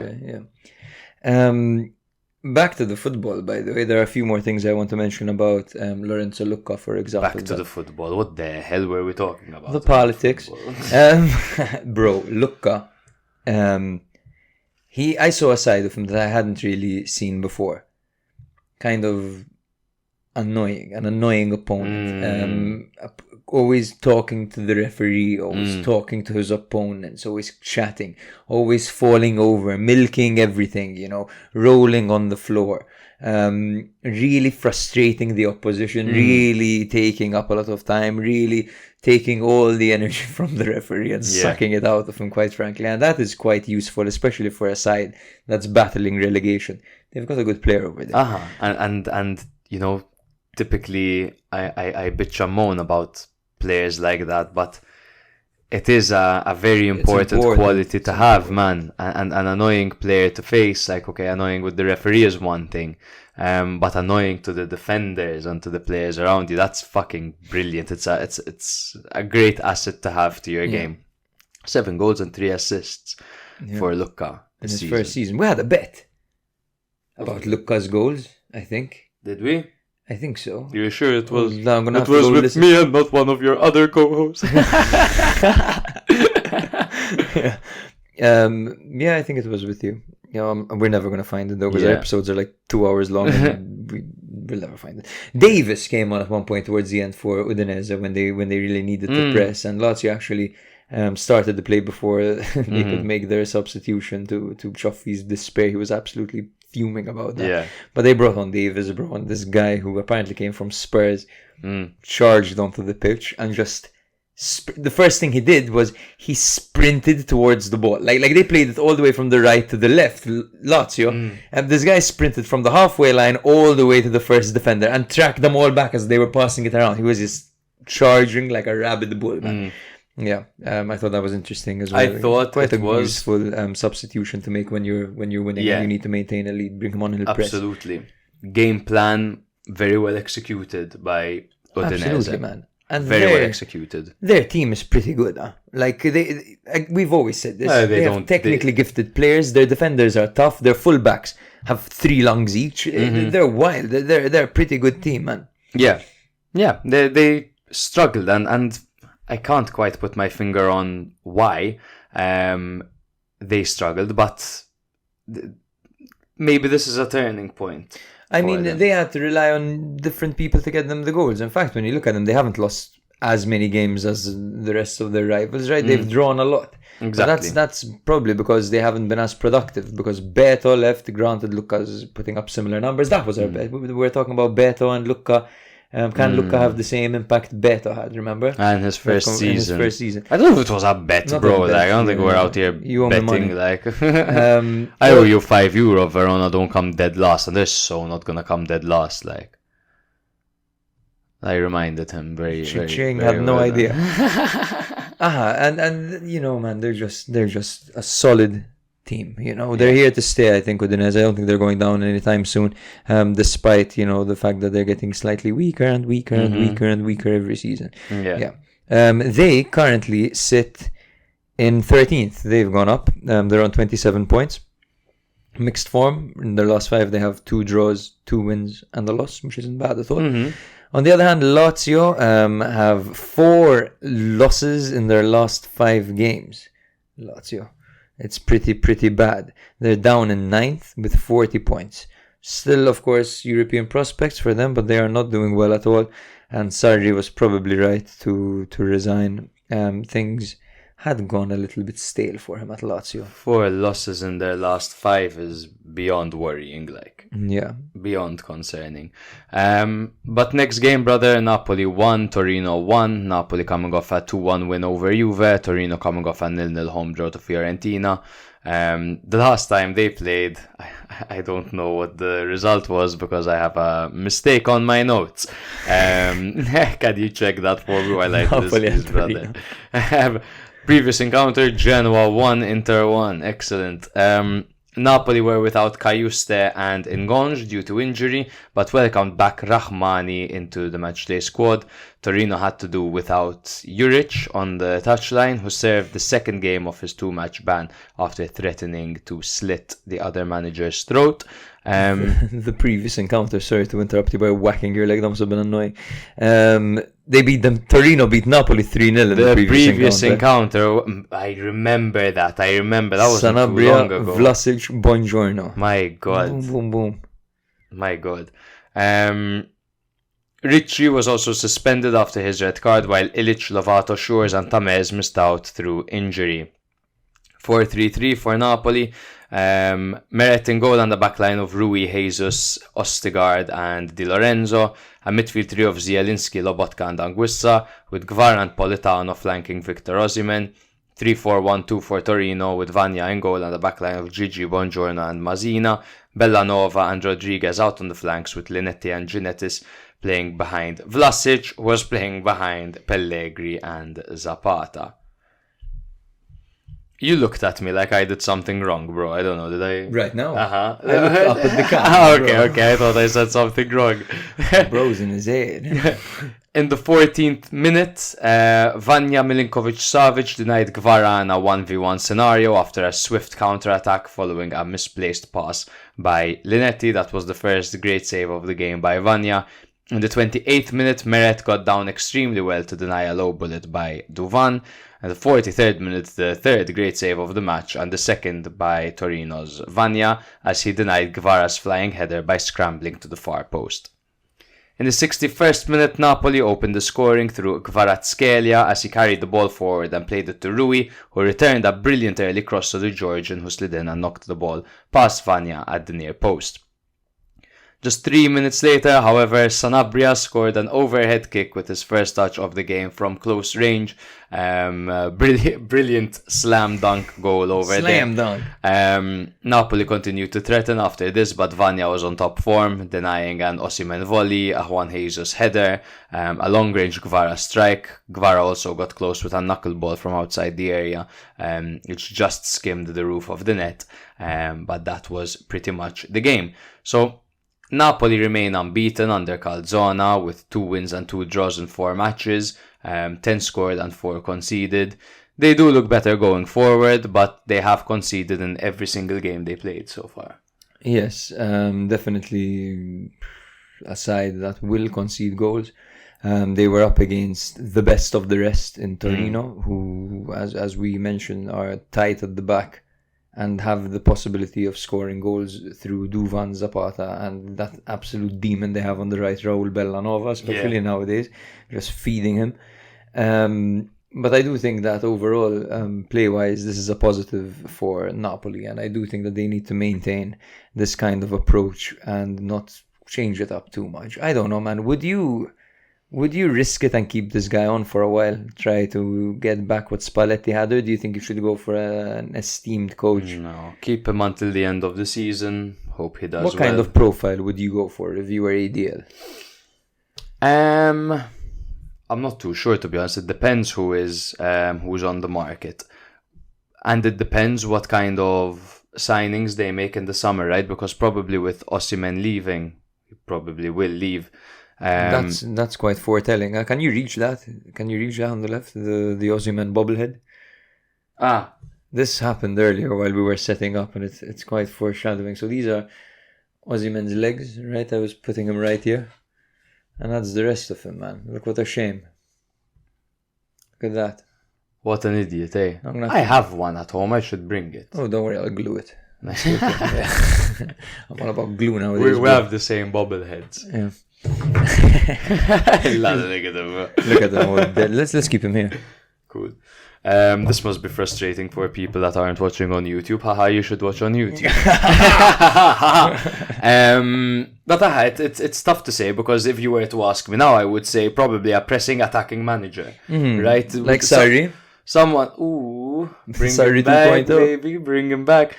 Someone with a gegenpress style, you know, that could bring a lot to the table. But I'm unsure because we don't know what players are going to stick around. They're going to be without Zielinski. They're probably going to be without Osimhen as well. So going to be very interesting to see. But to be completely honest, I'm not entirely sure who I would go for. Guevara is playing pretty fucking well under Calzona, man. Super, man. He's happy again, man. He's playing really well. He's the leader of this team. At one point, it was like he was the kind of who I'm not good with superhero terminology, bro. But Batman had Robin, was it? Yes. Okay. Before it was the case that you're beyond the Graham Powell at this point, man. Before it was Osimhen as Batman, right? And Guevara was Robin. That was the case last season for me, at least, because Osimhen was unplayable. Granted, Guevara had a fantastic season, but Osimhen was the main guy up front, the terrifying person that everyone was terrified of. Nowadays, it's like Osimhen has taken a backseat. I don't know if it's because he's already got, like, mentally he's out of there, or not. But Guevara seems to be Batman this season, basically, is what I'm trying to say. Well, he was out at AFCON, to be completely honest. And when he came back, he got off to a good start. He was a contender for Player of the Month, to be completely honest. Obviously, he's being totally outshined this season by other strikers, especially Lautaro Martinez, probably Dusan Vlahovic as well. So still, despite being away at AFCON, a significant decrease from his form last year. I think part of it is his frustration with the club, the fact that he wants out, the fact that he feels as though after winning them the league last year, being the protagonist in that team because obviously Robin was pretty fucking strong last year, Guevara. He feels as though he was the player that managed to get them over the line, the superstar. He remained loyal. He stayed at Napoli for another season, and they betrayed him through the TikTok video, so on and so forth, and perhaps mistreating him a little bit. And now I think, followed by a bit of rough form, he's fed up, and a way out seems like a decent move for him. Yes. It must be very frustrating for Napoli fans to hear the two best players. At least now Guevara has kind of said, I'm staying here. But they have both flirted with potential departures in other clubs and other leagues. Did you see, before we forget to mention it, De Laurentiis walking onto the pitch while Politano was talking to Sky, and he took him by the hand and pulled him away, turned to the reporter and started like shouting at him and scolding him, pointing his finger in his face, like telling him like, we don't talk to Sky. You are not like worthy journalists to talk to. You've got an agenda, blah, blah, blah, essentially. And he's pulled Politano away like a kid, like by his hand. It was hilarious. I really don't like him. I really don't fucking like ADL. Like, who does he think he is? Like we don't talk to Sky. He's a film writer and the owner of a prestigious football club. No? I mean, yes, and like his profile is what it is, eh? And you know, he got a lot of success to Napoli. He made them the team that they are today. But it's just his theatrics like this. I'm not a massive fan of. Like, I'm also not a massive fan of players giving press conferences or speaking to reporters at halftime. At halftime, but sometimes they're encouraged by the club. Clearly not the case this time. But then I was there like, I got close. Did you see what I did there on the what the fuck are you doing? I find it weird speaking before halftime, man. But anyway, yeah. Vanya had a spectacular game over here. He had Monstrous. 7 saves. 4 of them were really, really good, to say the least, against a team that once they start attacking, it's hard to stop them. Yeah. We saw them put 6 past the likes of Sassuolo. Not to overrate Sassuolo, but the teams don't typically put 6 past them.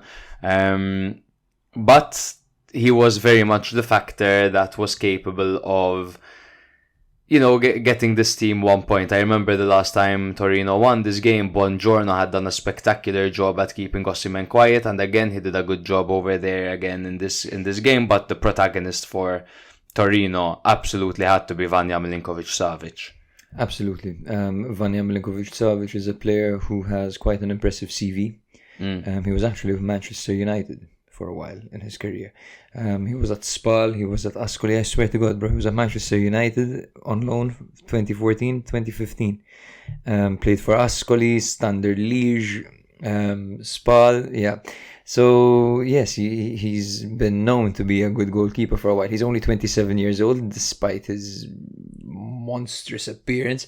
I would take him to war with me. If I was going to war, Vanya, you're coming with me, bro. Absolutely. I'm thinking of taking him to St. Patrick's Day with his Sunday. If Milan had to moneyball someone, the whole moneyball approach where you sell a player for an exorbitant price and then you bring in 3-4 players who are just as good to strengthen the team, basically. If Milan were to sell Manyan, I wouldn't be opposed to bringing in someone like Vanja Milinkovic-Savic. Ideally, it would be Di Gregorio, but Vanya's a cute second. Vanja is the type of player, man, where you have a heated game. He's a shit talker. He's a taunter. He'll keep that defense together. He's big. He's imposing. He'll take a free kick, bro. He'll take a penalty. Have you guys? If you have never seen it, Google Milinkovic-Savic free kick. Vanja Milinkovic-Savic free kick. At one point, I don't know if it was Mazzarri's story, I don't know who was the manager, to be honest. I can't remember. But they had a free kick in Serie A, man, from quite a bit out, like quite a way out. Outside, like what was it? How many yards out would you say it was? 25, 30 yards out, I think 30. And Vanja steps up, man. Vanja, the goalkeeper. And just smacks it into the crossbar. Smacks it, bro. Madonna. Yeah. That's a portiere attaccante, eh? That's a portiere attaccante I've ever seen one. But yeah, enough about Vanja. Yeah. Napoli in 7th on 44 points. When it comes to their pursuit for Europe, say top 4, they're currently 7 points behind Bologna, 4 points behind Roma, if 5th place is going to offer Italian teams Champions League. So they're still not completely out of it either. Torino, on the other hand, are in 11th on 38 points, and they actually have fallen behind Monza on 39. Yes, Cagliari took on Salernitana in the game I was the most excited for to watch this weekend. It was literally so... Salernitana couldn't do it against 10-man Udinese. We would hope they would do it against Cagliari, who are their relegation rivals, quite frankly, right? Salernitana had to win. It was a must-win game, okay? The game before was a 2-2 draw, right? As they should be, competitive between these sides. Now, Cagliari started with a 4-4-1-1 formation with Scuffet in goal, Zappa as the right back and Augello as the left back, with Yerry Mina and Dossen as the centre back partnership. Nandes was out on the right with Yankto out on the left, Deola and Makumbu were in the middle, with Gaetano playing behind Lapadula. For Salernitana, it was Ochoa in goal in a 4-3-1-2 formation with Bradaric and Zanoli as the fullbacks, Fazio and Manon as the centre-back partnership, with Castanos, Maggiore and Koulibaly as the midfield three. Wiesman and Chuana were up front, with Kandreva playing as the trequartista behind them. Oh, they're trying all this new stuff. All this new shit. Changing it so much. Liverani. So yes, I think the entire point of starting with Fazio and Manolas would be to overpower Lapadula, right? Because Pavoletti, of course, was out, as was Petagna. In fact, there was quite a long injury list. Luvumbo was out, Mancozu, Pavoletti, Petagna and Sulamana for Cagliari, whereas for Salernitana, Boateng, Gyomber and Pierozzi were out at the back. He started with Fazio and Manolas anyway to give himself kind of a height advantage against Lapadula, but he played a high line. Salernitana played a very, very fucking high line, which didn't make any sense at all. In fact, it only took 12 minutes for Lapadula to get the ball given to him by Zappa. He dribbled everyone, including the goalkeeper. He basically walked it into the back of the net. What a goal by Lapadula. He dribbled the keeper, and then he dribbled the last man that was behind the goalkeeper as well. He just tapped it in really clumsily at the end. Lapadula is an absolute hero, must be said. He has only scored, this was only his second goal, I believe, in Serie A this season, but in Serie B last season, he was a big factor, of course, to get them promoted, right? And in the playoffs, he was the king. The guy. Like, the Lapadula. Yeah. You know, that shit. Love it. In the 40th minute, of course, Cagliari would expose Salernitana's high line once again. This time it was Nathan Nandez sprinting forward and looping the ball with the perfect amount of weight on it to Gaetano, who finished coolly to extend his goal-scoring form. What a lone spell this has been for Gaetano. To think that Napoli have Gaetano and Folorunsho out, right? Right. They could really use him. Yeah.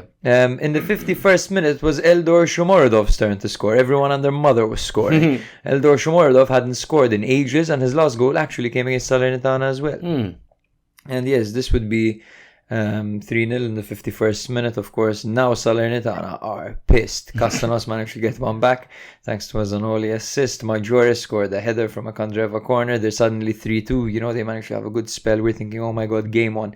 Can Salernitana do it? But then once again, Cagliari exposed the high line. Look at this, by the way. Look at this substitution. Okay? 56th minute, Castanos goal. 58th minute, Maggiore goal. They're back in it. 65th minute, Simi and Wankwo won instead of Wiesman, who's looking lively. Wiesman has been decent, you know, as a player. Yeah. Why would you bring on Simi, who's known to be kind of more of a defensive striker? You play Simi if you want to press, if you want to, you know, play a tight 4-4-2, you know, kind of like...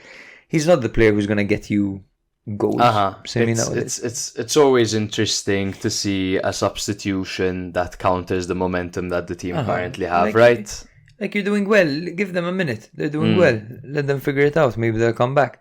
And then in the 66th minute, the Tinker man tinkered a bit, brought on three new men. And in the 76th minute, Eldor Shomorodov absolutely humiliated Fazio. Fazio will never play football again after that.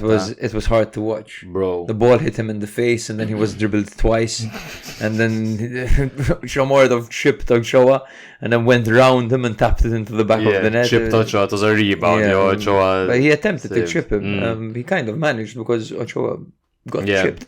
But I could literally hear Fazio wheezing when he was just like he was like going left, going right.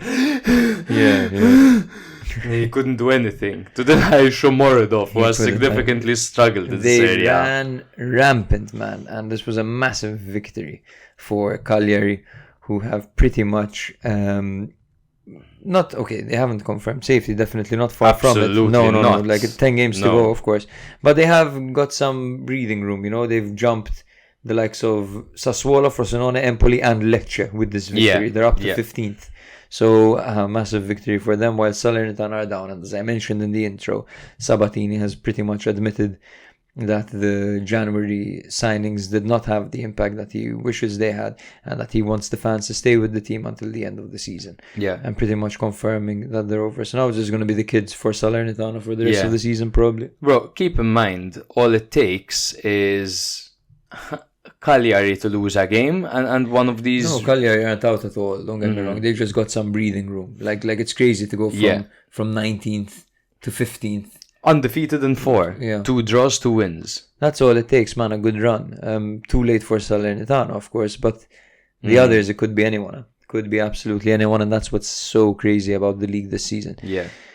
If it's not tight at the top, it's definitely tight at the bottom. I heard that after I said it. Hi. Yeah. Hello. So that's pretty much it for this game, man. When it comes to honorable mentions performance-wise, man, I thought Deola had a pretty decent game in the middle, even though I'm a man who doesn't really enjoy Deola as a player. He had some really good passes. Gaetano, of course, has been really good. Lapadula really stepped up. Nandes stepped up a lot. I thought the defense was pretty good with Yeremina and Dossen. I think they're doing pretty well. When it comes to Salernitana, there isn't much to say. This Chuana guy looks pretty exciting. Castanos is a bit frustrating as a player. Granted, he scored, but he demands the ball a lot. He's a bit selfish. Him and Candreva seem to have a thing where they play together and they exclude the others. Yeah, not a good performance by Salernitana whatsoever. And Liverani said, if the players were going out there and weren't doing what I told them to do, I would resign. That's what he said. That's what he said. Genius. He's basically saying they're obeying my every instruction, so I'm not going to resign. So they're losing because I'm shit, is what he's saying. At least he's honest. Yeah. No, they're getting absolutely murked in relegation 6-pointers, man. They go murked against Empoli. They go murked against Cagliari now.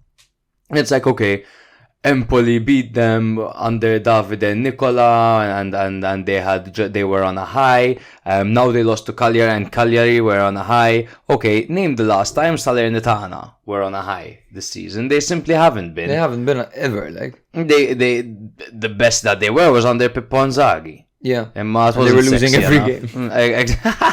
They were losing every At game. the That end. was the sexiest they would have ever been this season. Frustrating stuff. I feel so bad for Salernitana fans because they're some of the best fans in the league. But now it's all about Cagliari, baby. Am I Okay, right? now back to basics. Very, very cool, bro. Yeah. Do you remember who that was? Justin Timberlake, bro. Wasn't just I was gonna say Robbie Williams. The one time it was Justin Timberlake. That one time he tried rap, no? Or was it Robbie Williams? The one time he tried rap? I got you. I don't know. Okay, now back to basics. Scrap percent divided it down is pi when you whip your hair. What's that song called? That's not sexy back, is it, man? Whatever. Right, okay, now back to basics, and we'll see. Okay, now back to basics song. Lecce 0, Verona 1, the other relegation 6-pointer. I have, bro, one of the most interesting segues we've had on this podcast. Robbie Williams, Rude Box. It's Rude Box. What a... Wow. That was a weird segue for Robbie Williams. Yeah. Wow. And now he's doing cat adverts. It's great to be a cat. Have you heard that? For cat food. Back to this. Robbie Williams doing cat commercials. Please. Lecce 0, Verona 1 in the other relegation 6-pointer.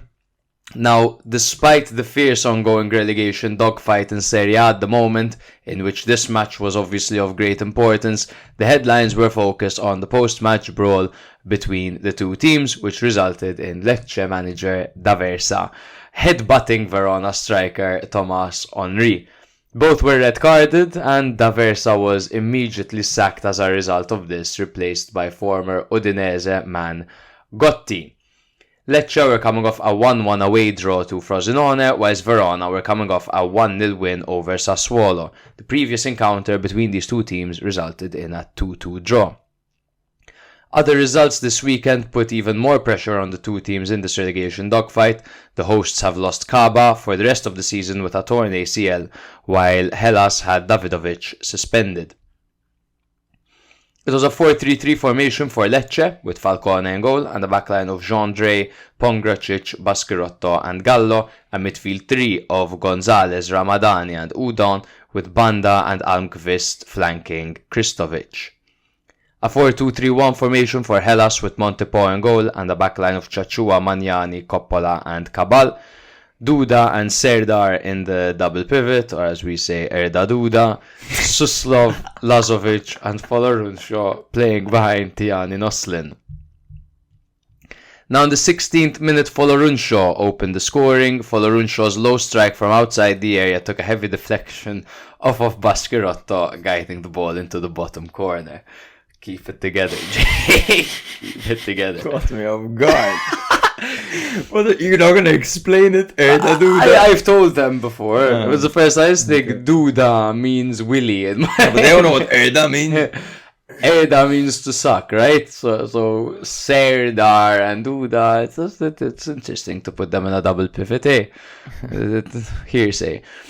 Lecce thought they had a lifeline when they were awarded a penalty in the 23rd minute after Magnani's handball deflected Lamek Banda's shot. However, the decision was overturned following a VAR review, determining that Magnani's arms were close to his body and there was little he could do to avoid the contact. In the 28th minute, Udon's ferocious cross was heading goalwards and required a touch onto the crossbar by Montepò to deny the Frenchman. In the 31st minute, Lecce hit the crossbar for a second time as Almqvist's looping Tire Ajira bounced off the crossbar. I'm like, Almqvist had a looping tire. What did I write over there? Atletico are 1-1 against Inter. Di Marco and Griezmann scored. Ooh, Yeah. fuck. In the 43rd minute, Montepò pulled off an excellent save to deny Kristovic's header, but at the end of the game, not a comfortable win at all for Verona after Lecce were threatening so much. But Verona did manage to get it over the line. There was a tense finale at the end. It ended in a dramatic altercation as Lecce's manager D'Aversa headbutted Thomas Henry, resulting in the red card. Now, this is what he had to say, right? I came into contact head-to-head with Henry, but I did not hit the Veronese player with a headbutt, nor did I receive one from him. So he's being, It was a physical contact, a bad example, an unsportsmanlike image resulting from great tension and adrenaline, which, however, must not and do not want to be my excuses or mitigating factors. So he said a whole lot of nothing. Said a whole lot of nothing. It's like, he said, I didn't do it, he didn't do it. No one did it. Passion, Sometimes aggression. it happens, but it shouldn't. Exactly. Do you think it's, if a manager does that, there should be a zero bullshit policy? Well, it depends on the manager. I think for Lecce at this point it was more an excuse to get him out of there because it hasn't been good in a while for them. So it's like, that's a headbutt. Like, no, it's a headbutt. Bye. Bro, he's walking with his laces undone. He's walking with his laces undone. Yeah, I think it depends on the manager. I highly doubt you're gonna have Pep Guardiola and you're gonna sack him because he goes head to head with another player. Yes, I think it very much depends on the situation and on the club. Yeah. Well, needless to say, they did sack him and they've appointed Gotti, who holds 2 degrees. He has 2 degrees. Gotti. He has one in pedagogy. This is just a fun fact. He's got 2 degrees, one in pedagogy and the other in sports sciences. A very different profile compared to the previous coach, D'Aversa, and has experience working with youth teams at Milan and Regina. He began his Serie A coaching career in November 2019 with Udinese, where he was sacked after 1 win in 13. So it is a gamble going for Gotti. Absolutely. That word you said is the method and practice of teaching, especially as an academic subject or a theatrical concept. Pedagogy. Yeah. So look it up. He's gonna educate these motherfuckers. And win 1 game in 13 and get sacked. What do you make of that appointment, like Gotti? Conservative appointment, someone who will tighten things up at the back.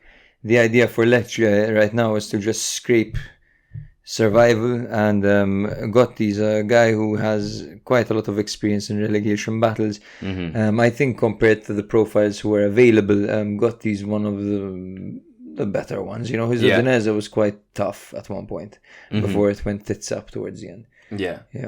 So I don't think it's too bad, no, especially when it's so last minute, right? Your coach headbutt someone. Quickly, replace him. Who's available? Who's Iacchini? No, not Iacchini. Like Semplici? No, not Semplici. I reckon Brocchi? that No. I reckon that no. Who, that be in contact with someone, that have someone on the radar. I think that, especially, the fans haven't been happy with D'Aversa for a while, so I guess he would have been in the pipeline for quite some time. Potential. Folorunshaw got his 4th goal of the season on loan from Napoli. He really has been a sensation. Is it only his 4th? Yeah. He's scored more. I think they're all because big they goals. were all fucking insane. This one took a deflection, but still decent goal. Michael, he made the cover. If you didn't recognize him, because he came a bit weird. He has a very difficult face to draw. Folorunshaw.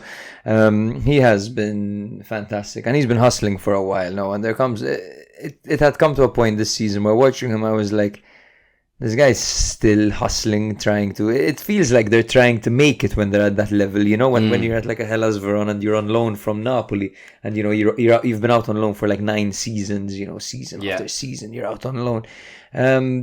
I would say he's finally making it for Folorunshaw. He's really, really, really stepped it up, man. Yeah, he's got 2 options after this, right? He'd be utilised at Napoli to a degree, coming off the bench, so on and so forth. But he could take a small step up, go to a team like Torino. I could imagine at Bologna as well, if they make a few sales, for example. He could go to Bologna. Torino, Bologna, Monza. These are teams that he can join and then potentially even start and be very effective. He's a good player, Folorunshaw, and you know, trained at Napoli. Magic as well. Mike, they call him. That's exactly what they call him. There were some goalkeeping heroics. Montepo, who I highly rate, as you all know, played a pivotal role in this win. He made crucial saves in this game, particularly that fingertip save to deny Kristovic Seder at the end of the first half. But this wasn't such an exciting game. It seemed to die down towards the second half. I thought that perhaps I wouldn't have been incredibly disappointed if it had been a draw, because I don't think that Verona did so much more than Lecce to get themselves a victory. But when you have a player like Michael Folorunshaw who can change the tide of the game, and is a game changer, then absolutely power to Verona, and they managed to get a victory over there, which marks their second victory in a row. And in their last 6, they've only lost 2. They won 2 and they drew 2 as well. They currently find themselves in 14th on 26 points, whilst Lecce find themselves in 16th on 25 points. Good to note that Verona, in their last 2 relegation 6-pointers, they won both of them. Last one over Sassuolo and this one over Lecce. Absolutely. Is this the last game? Or no, you have one more. I have one more. So there's Sassuolo 1, Frosinone 0, another relegation 6-pointer. The previous encounter was actually a 4-2 victory for Frosinone over Sassuolo. So they could have done the double over here coming into this. Consigli was in goal for Sassuolo, unfortunately for them, in their 4-2-3-1 formation. Pedersen was out on the right, with Doig out on the left with Ehrlich and Ferrari as a centre-back duo. Racic and Thordsved formed the double pivot, with Lauriante and Bayrami playing on the flanks, with Pinamonti up front and Gregoire Defrel playing behind him. There you go, it's Bayrami instead of Berardi. We were wondering how would he go about Ballardini would handle this. Ballardini ball. Yeah. Stefano Ballardini Turati. balls. That's a good episode title. Stefano Turati was in goal for Frosinone in their 4-3-3 formation, with Valerian Zortea as the fullbacks, Romagnoli and Ocoli as the centre-backs, with Brescianini, Berencea and Mazzitelli in midfield, Gediemis on the left, Sule on the right, and Kedira up front. So Sassuolo played a waiting game, and they created very little at the start of the game. Frosinone, on the other hand, were wasteful, and it was quite a cagey affair.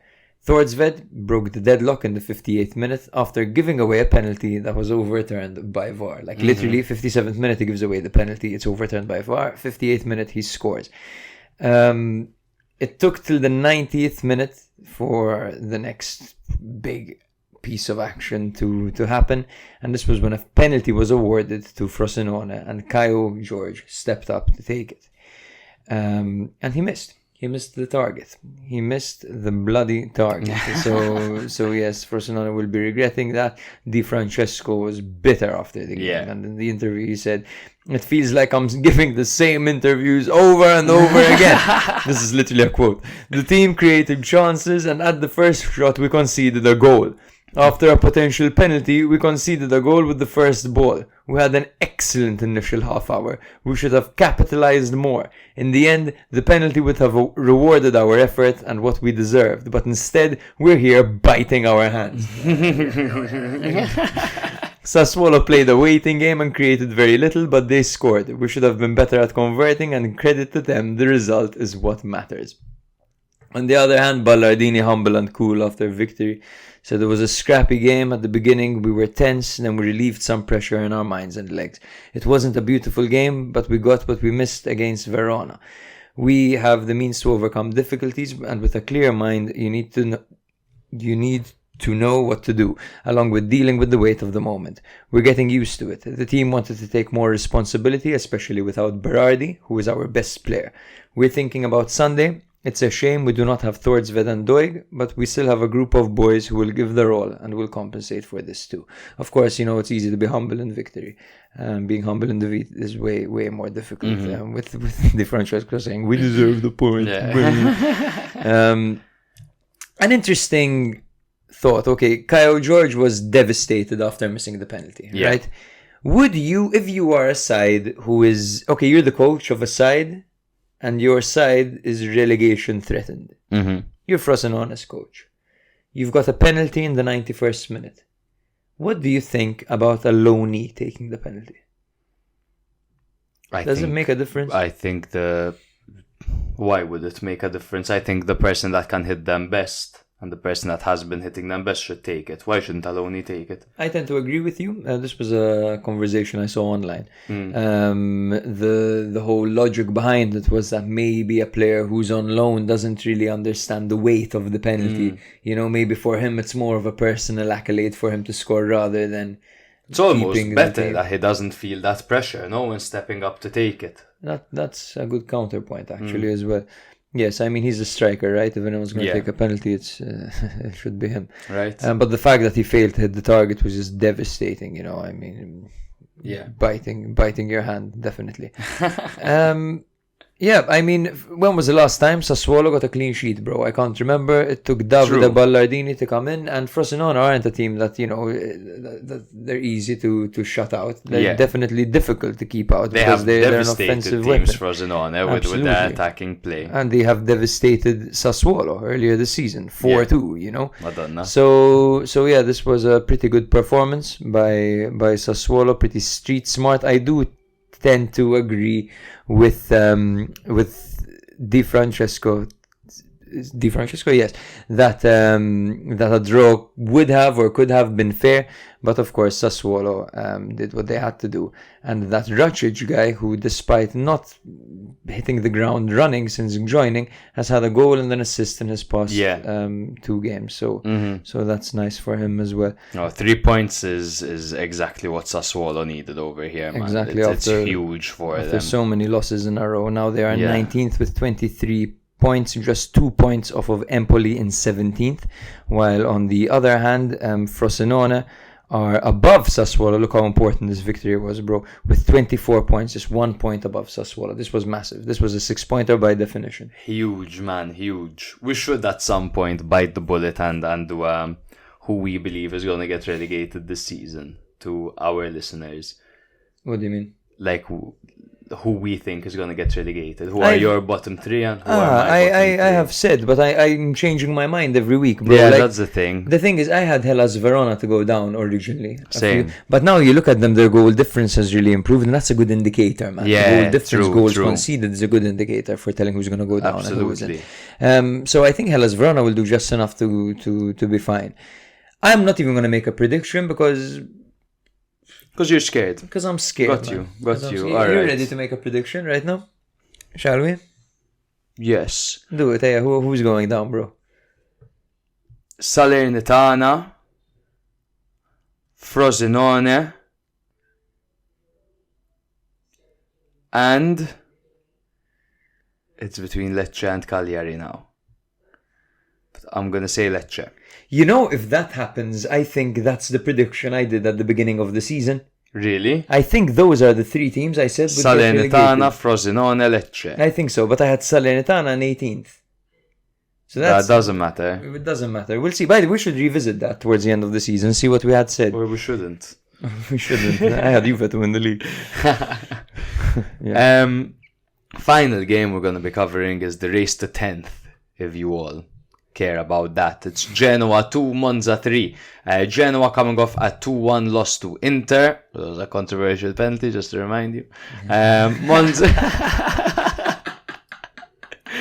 Monza coming off a 4-1 home loss to Roma. The previous encounter was a 1-0 victory to Monza, so Monza doing the double over Genoa.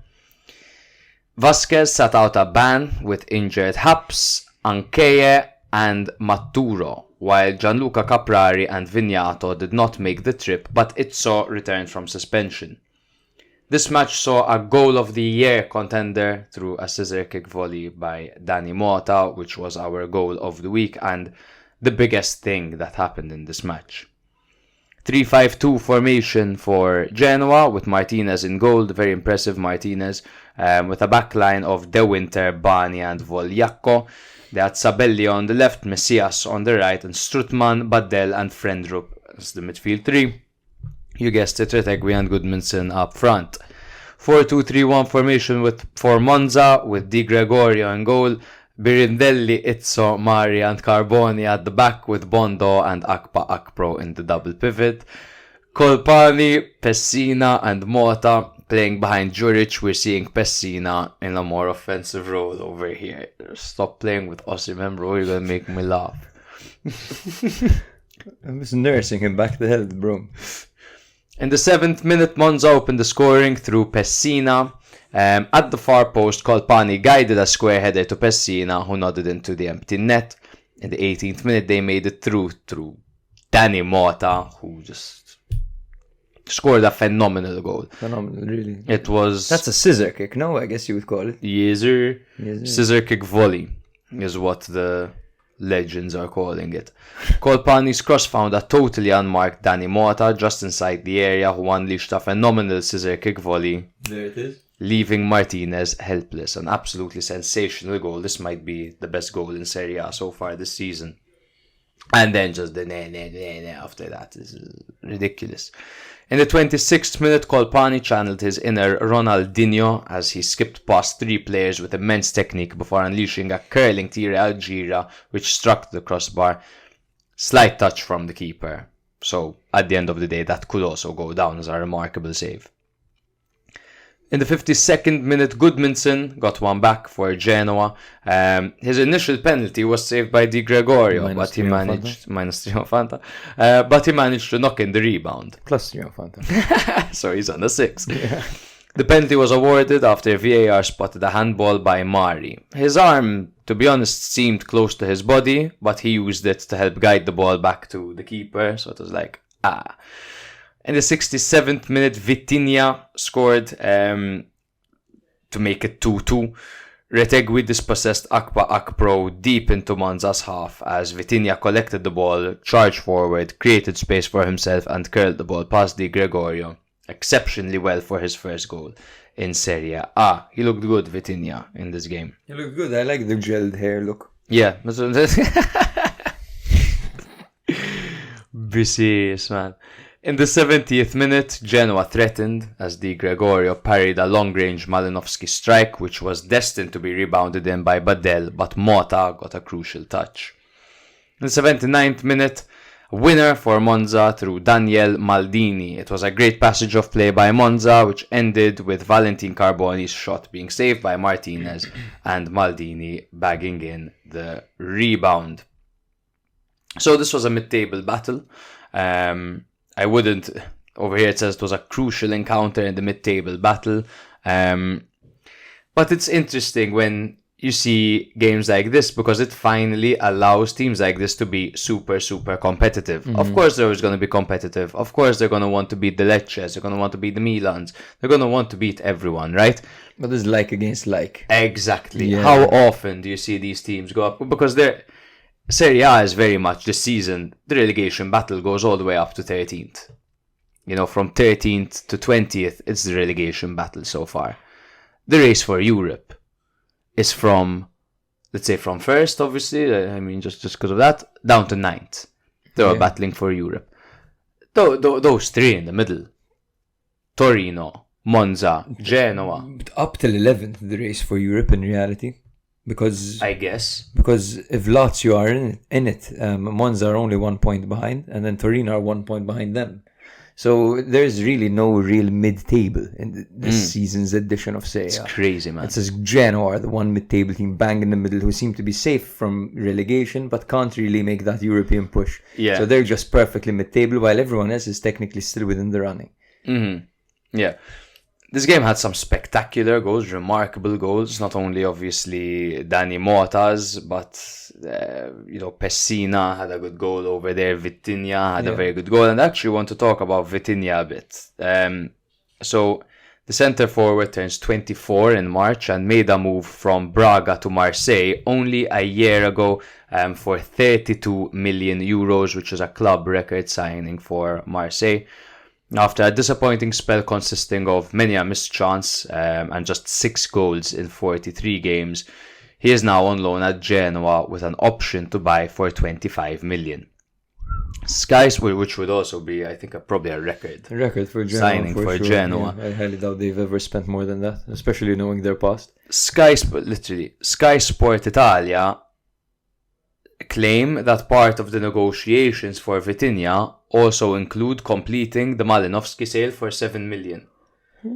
So what they're doing over here is to make back their 32 million, because they bought a guy for 32 million, busted the bank, and he was shite for them. Yeah. It's like, let's make a double deal.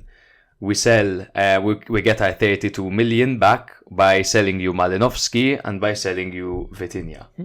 Not a bad idea. Now, it's an option to buy, but apparently there might be some certain hidden clauses that if he reaches certain milestones for the team, then it's triggered automatically. So if he scores, for example, 3 goals, 4 goals, 10 goals, yeah. then it gets triggered automatically because he's been vital for the team, or maybe something different, because if he scores 10, they might want him back. But Yeah. Who It's knows? usually appearance based as well.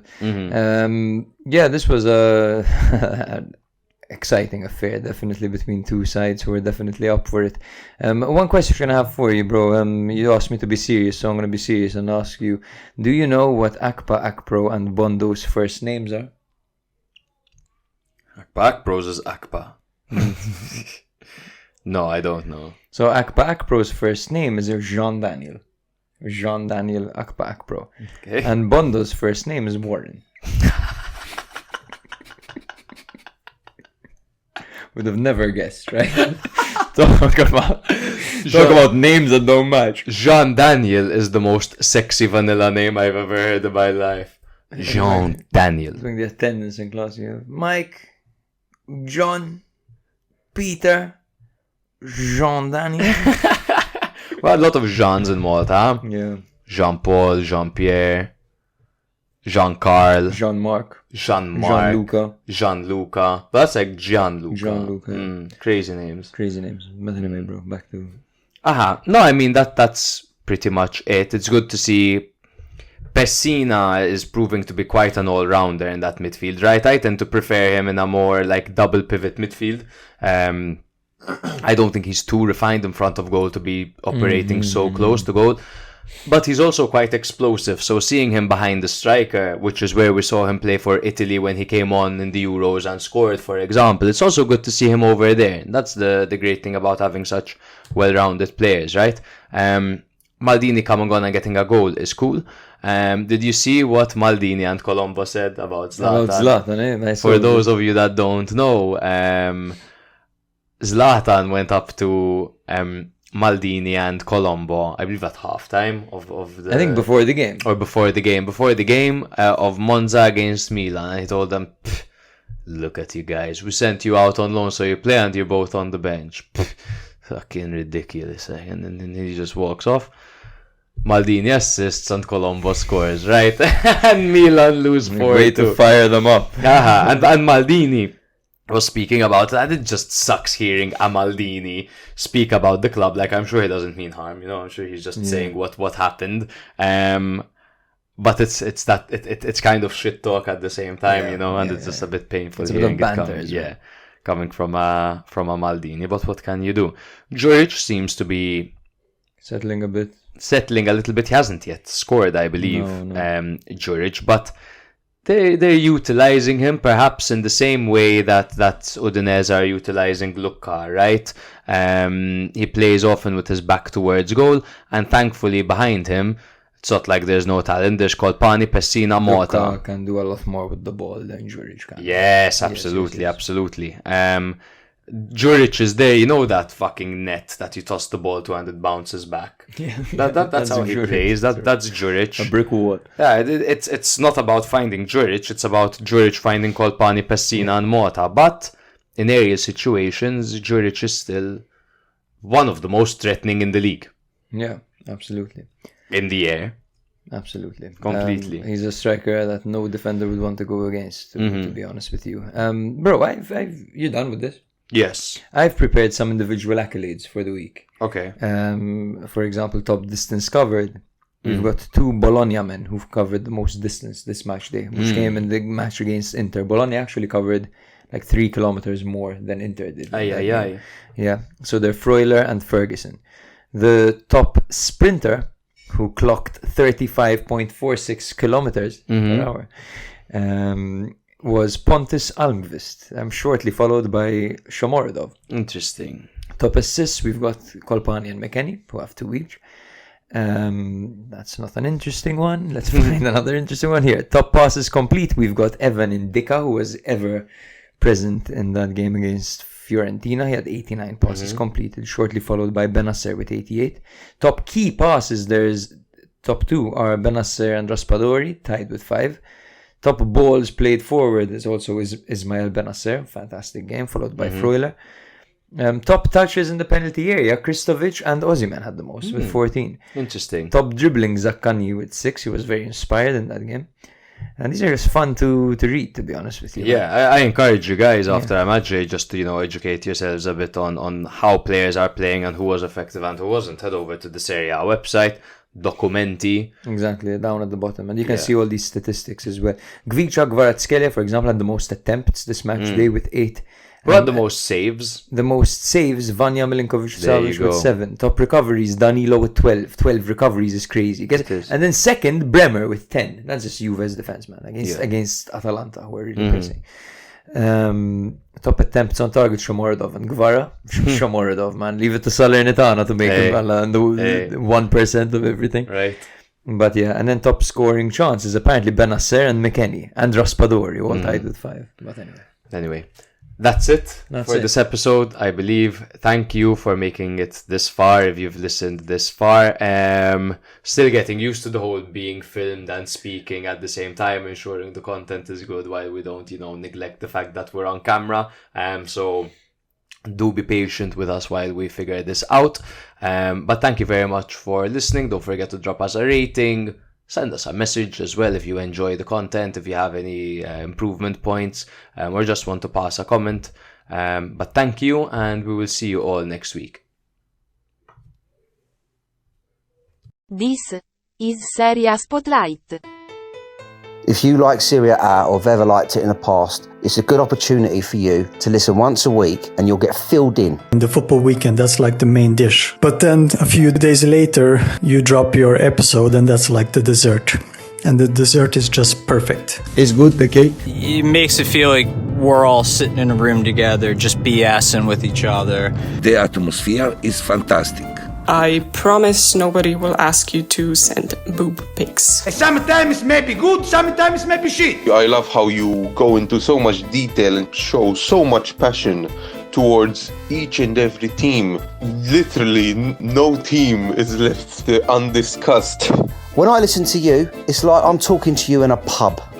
It's like I'm chatting to a friend and you're chatting to me.